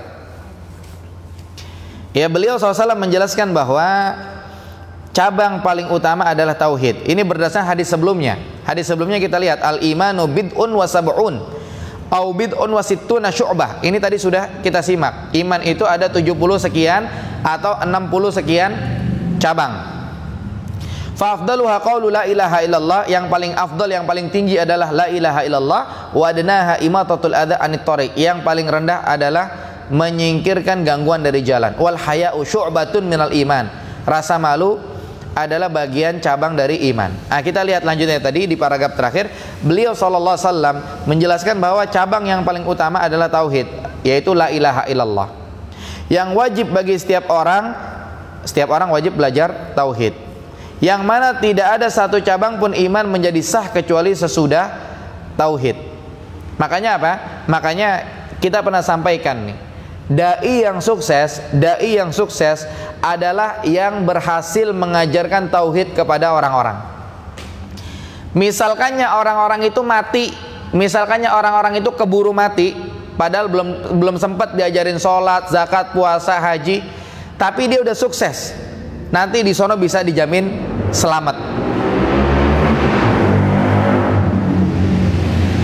Akan tetapi dai yang gagal adalah yang dia ngajarin macam-macam, lupa ngajarin tauhid. Tahu-tahu orang-orang berbuat kesyirikan. Ibadah-ibadah yang dia udah lakukan gugur gara-gara syirik. Akhirnya di sono dia celaka. Makanya ini dai yang gagal. Udah ngajarin macam-macam, ngajarin sedekah, ngajarin itu bagus, ya kan? Tapi jangan lupa nomor 1 adalah tauhid. Jangan sampai orang diajarin rajin sedekah, umroh bolak-balik, kemudian kalau bisa haji berkali-kali, kemudian juga puasa ini, puasa itu, sedekah ini, sedekah itu, lupa ngajarin tauhid, dia berbuat kesyirikan. Maka ini berbahaya. Ya. Kemudian lanjutannya, adapun cabang iman yang paling rendah adalah menghilangkan gangguan kaum muslimin. Di antaranya dengan menyingkirkan duri atau batu dari jalan mereka. Lalu di antara kedua cabang tersebut terdapat cabang-cabang lain seperti cinta kepada Rasulullah SAW, cinta kepada saudara semuslim, seperti mencintai diri sendiri. Ini yang tadi kita sebutkan, cinta kepada saudara semuslim seperti mencintai diri sendiri. Ya, kita kalau parkir motor depan rumah, kita pengen kalau orang lain parkir itu yang rapi, maka kita juga harus rapi parkirnya gitu. Jangan mutang-mutang tanah-tanah kita parkirnya ngawur. Namanya enak di dia, nggak enak di orang. Harusnya enak di orang dan enak di dia. Itu namanya iman. Itu namanya cabang keimanan. Kemudian jihad dan sebagainya. Beliau tidak menjelaskan cabang-cabang iman secara keseluruhan. Nggak disebut ini 70 sekian, nggak disebut. Maka para ulama mereka berijtihad menetapkannya. Seperti disebutkan oleh Al-Hulaimi, pengarang kitab Al-Minhaj, itu beliau menghitung ada 77 cabang. Sedangkan Al-Hafiz Abu Hatim Ibnu Hibban menghitung ada 79 cabang. Sementara Nabi SAW membahasakannya 60 sekian cabang, 70 sekian cabang. Oleh karenanya para ulama mereka berijtihad. Ijtihad itu artinya nebak-nebak, tapi pakai ilmu. Ya, ijtihad. Kemudian sebagian dari cabang-cabang iman itu ada yang berupa rukun dan usul. Rukun itu usul artinya dasar, pondasi yang dapat menghilangkan iman manakala ia ditinggalkan. Seperti misalnya mengingkari adanya hari kiamat. Orang nggak percaya dengan hari kebangkitan, berarti imannya hilang, bisa kafir dia, begitu kan? Dan sebagian lagi ada yang bersifatnya furu atau cabang. Apabila meninggalkannya tidak membuat hilangnya iman, sekalipun tetap menurun kadar iman dan membuatnya fasik. Seperti tidak memuliakan tetangga, tidak menyingkirkan gangguan dari jalan. Apakah serta-merta kafir? Jawabannya tidak. Tetap ada iman, akan tapi imannya kurang. Kemudian terkadang pada diri seseorang terdapat cabang-cabang iman dan juga cabang-cabang nifak, kemunafikan. Jadi kadang-kadang orang itu sholat akan tapi munafik juga dia. Ciri orang munafik dalam hadis disebutkan ada 3. Kalau dia berbicara dia berdusta, kalau dia berjanji dia ingkar, kalau dia diberi amanat dia khianat. Dalam riwayat lain disebutkan ada tambahannya, kalau dia bermusuhan, dia melampaui batas. Ya, misalkannya anaknya cuma dijitak doang, tahu-tahu badannya dimerah-merahin, difoto, dibilangnya ini terjadi pemukulan dan yang lain-lain. Ini juga kemunafikan. Maka kadang-kadang dalam diri seseorang ada cabang-cabang keimanan. Dia orang sholat, dia orang rajin sedekah, rajin puasa, rajin bantu sana, bantu sini dan seterusnya. Tapi kadang-kadang dia munafik. Giliran dapat amanat dia khianat, atau kalau dia ngomong suka berdusta. Maka dengan cabang-cabang nifak itu ia berhak mendapatkan siksa. Berarti dengan kemunafikannya, dengan dosanya itu dia berhak untuk dicela. Tetapi tidak kekal di neraka. Kenapa? Karena di hatinya masih terdapat cabang-cabang iman yang lain. Dan cabang tertinggi mungkin dia punya, la ilaha illallah. Karena kalau cabang tertinggi dia nggak punya, berarti keimanan yang lain gugur. Berarti dia punya cabang yang tertinggi. Siapa yang seperti ini kondisinya, maka ia tidak bisa disebut sebagai mukmin yang mutlak. Ya, yang terkait dengan janji-janji tentang surga. Surga uiddat lil muttaqin, disediakan bagi orang-orang yang bertakwa, disediakan bagi orang-orang yang beriman. Maka mereka tidak masuk kata iman yang mutlak. Kenapa? Karena imannya cacat. Kenapa cacat? Ya tadi dia punya sifat-sifat kemunafikan, sifat-sifat dosa. Jadi tidak termasuk yang dijanjikan dengan surga, rahmat di akhirat dan selamat dari siksa, tidak. Nah, sementara orang-orang mukmin yang mutlak itu juga beda-beda tingkatannya. Ada yang di tingkat di sorga ini, sorga itu, dan tingkat tertinggi adalah sorga Firdaus. Ada orang yang terakhir masuk sorga sampai awal dia minta didekatkan ke sungai, minta didekatkan ke pohon, minta didekatkan ke gerbang itu, sampai akhirnya dia masuk, minta dimasukkan oleh Allah Subhanahu wa taala. Ini orang yang terakhir masuk surga. Sampai di dalam Allah Subhanahu wa taala memberikan dia memberikan dia kekayaan 100 kali raja dunia. Sampai dia bilang, "Ya Allah, engkau ini bercanda ya Allah." Enggak, ini serius. Itu penghuni surga yang terakhir masuk surga. Makanya orang di surga tingkatannya beda-beda. Oleh karenanya ada orang iman, ada imannya, ada fasiknya. Ini disikapinya dia ada kemungkinan surga, ada kemungkinan neraka. Tapi kalau imannya iman mutlak, dia iman semua, maka ini surga. Akan tapi tentunya tingkatannya beda-beda. Seperti dalam hadis Rasulullah SAW menyebutkan Iqra kama turattil fid dunya, iqra wartaqi kama turatil fid dunya au kama qal. Kamu baca dan kamu naik tingkatannya sebagaimana kamu dulu waktu baca di dunia, seperti itu. Makanya orang-orang beriman pun tingkatannya mereka berbeda-beda. Ya, mudah-mudahan Allah Subhanahu wa taala senantiasa menetapkan kita di atas keimanan dan menghindarkan kita dari kemunafikan. Mudah-mudahan bisa istiqomah sampai kita meninggal dunia nanti. Jadi kesimpulan kita sudah bahas ya, apa perbedaan rukun iman dengan cabang-cabangnya. Apa bedanya rukun iman dengan cabang-cabangnya? Iman itu adalah inti, cabang-cabangnya itu buah-buahnya. Ya, berarti iman itu istilahnya inti. Intinya apa? Intinya rumah lah. Ada rumah kontrakan 5 pintu. Yang di pintu ini isinya kipas angin. Itu cabang-cabang keimanan. Yang di pintu kedua ada AC-nya. Yang di pintu ketiga punya kipas angin, punya AC, punya mesin cuci. Di pintu keempat ya dia cuma kasur doang sama lemari. Maka apa bedanya rukun iman dengan cabang-cabangnya? Kalau rukun itu adalah intinya, cabang-cabangnya ya buah-buahnya cabang-cabang iman, seperti itu. Kemudian rukun iman itu apa? Rukun iman itu rukun iman yang 6. Dalilnya apa? Dalilnya hadis Jibril. Apakah rukun iman dengan cabang-cabangnya bernilai sama dalam i'tiqad dan pengamalannya, sama atau tidak? Jawabannya sama atau beda? Bernilai berbeda, karena yang paling tinggi adalah la ilaha illallah. Apakah bisa berkumpul antara iman dan nifak pada diri seseorang? Jawabannya bisa. Kemudian hukumnya seperti apa? Hukumnya ya kemunafikannya berhak dapat siksa, kemudian imannya berhak mendapat nikmat. Kemudian siapa orang yang imannya mutlak? Orang mukmin mutlak itu siapa? Mereka yang tidak punya sifat-sifat kemunafikan. Ya, wallahu alam. Sampai di sini ada yang bertanya?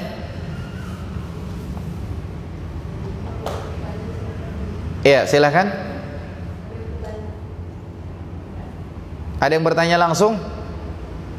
Atau mau nyelipin kertas? Silakan kalau ada yang bertanya. Nah,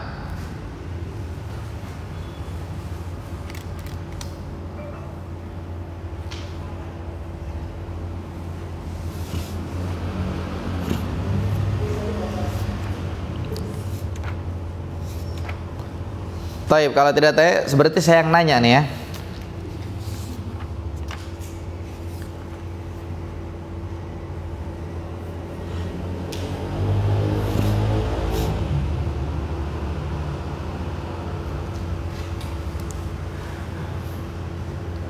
Siapa yang mau jawab nih?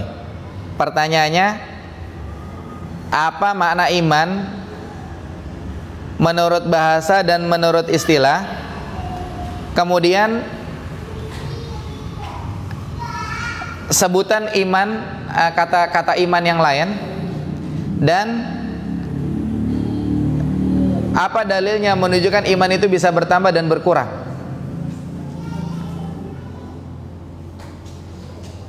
Susah apa gampang tuh? Gampang ya. Jadi apa artinya iman menurut bahasa dan menurut syariat? Iman menurut bahasa artinya apa? Menurut syariat apa? Kemudian sebutkan nama kata lain iman. Kemudian sebutkan dalil yang membuktikan bahwasanya iman itu bisa bertambah dan bisa berkurang. Antum yang laki siapa yang jawab? Antum bisa jawab? Antum lihat sini. Apa artinya iman, Pak? Iman menurut bahasa artinya langsung jawab. Ya?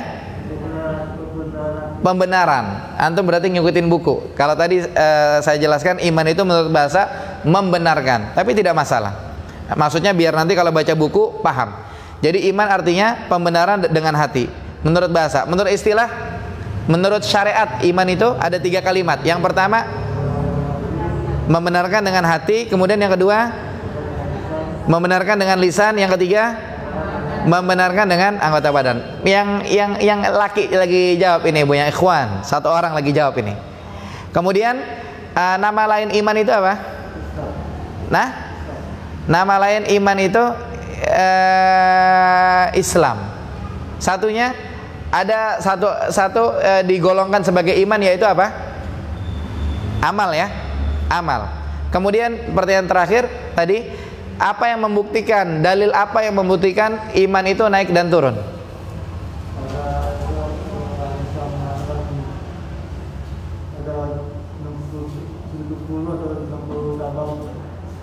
Iya, iman itu ada 70 cabang, 60 cabang. Ini menunjukkan iman itu naik dan turun. Ini Pak, ada hadiah dari panitia nih. Mengejar jannah di bulan penuh berkah. Oh, bentar lagi Ramadan Pak, silakan. Dari panitia ini. Saya nggak bawa hadiah. Masya Allah. Barakallah fiik. Coba yang akhwat.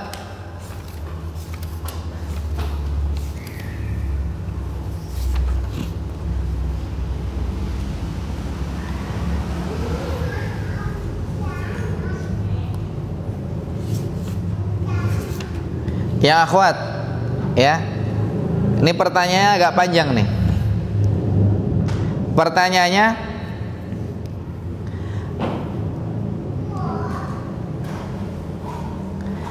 yang pertama, ya, apa artinya Islam? Yang kedua, apa artinya iman? Yang ketiga, amalan-amalan lahir bisa dikatakan iman atau tidak? Kenapa kalau bisa?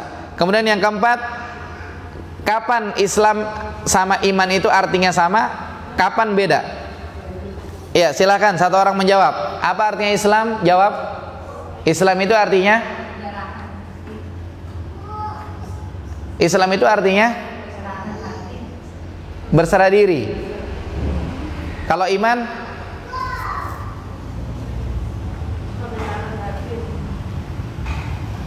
Islam itu amalan lahir, iman itu amalan batin. Tayyib. Berarti apa arti Islam? Islam amalan lahir. Satu orang apa rame-rame jawabnya nih? Satu orang aja yang niat jawab, ya. Yang tadi udah niat jawab langsung. Ya, lanjutkan. Islam itu amalan Islam itu amalan, jangan amalan penyerahan, udah dikasih clue-nya nih. Islam itu amalan lahir. Satu orang ya yang jawab. Iman itu amalan batin. Amalan lahir bisa disebut iman atau tidak? Ayo yang jawab tadi, lanjutkan. Amalan lahir bisa disebut iman atau tidak? Apa sebabnya?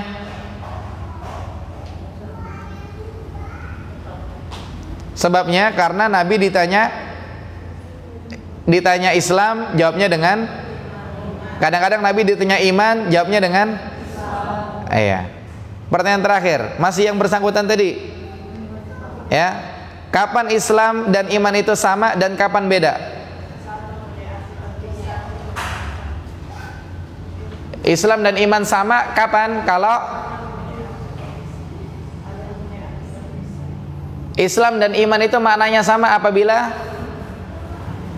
disebut berbarengan. Ya.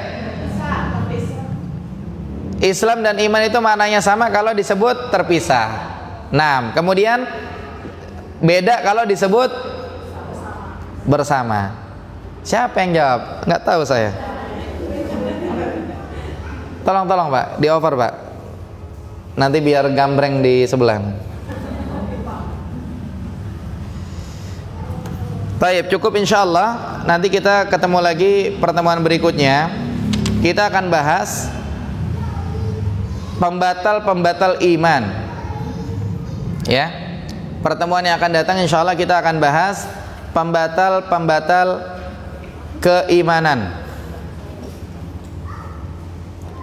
Nanti kita ketemu lagi bulan depan insyaallah. Tanggal berapa bulan depan? Tanggal 3 April insyaallah. Tanggal 3 April ini 21 Sya'ban.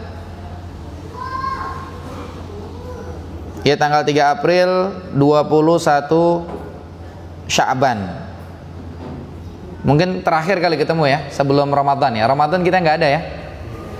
Pertemuan berikutnya itu tanggal 1 Mei 20 Ramadan. Nah, ini Ramadan kan nggak ada. Mungkin nanti besok kita ketemu ya tanggal berapa tadi? Tanggal 3 April ya. Tanggal 3 April 21 Sya'ban. Setelahnya kita libur sampai waktu yang ditetapkan oleh Allah Subhanahu wa taala. Saya kira cukup insyaallah sampai di sini. Ada yang bertanya sebelum tutup? Atau kita tutup saja?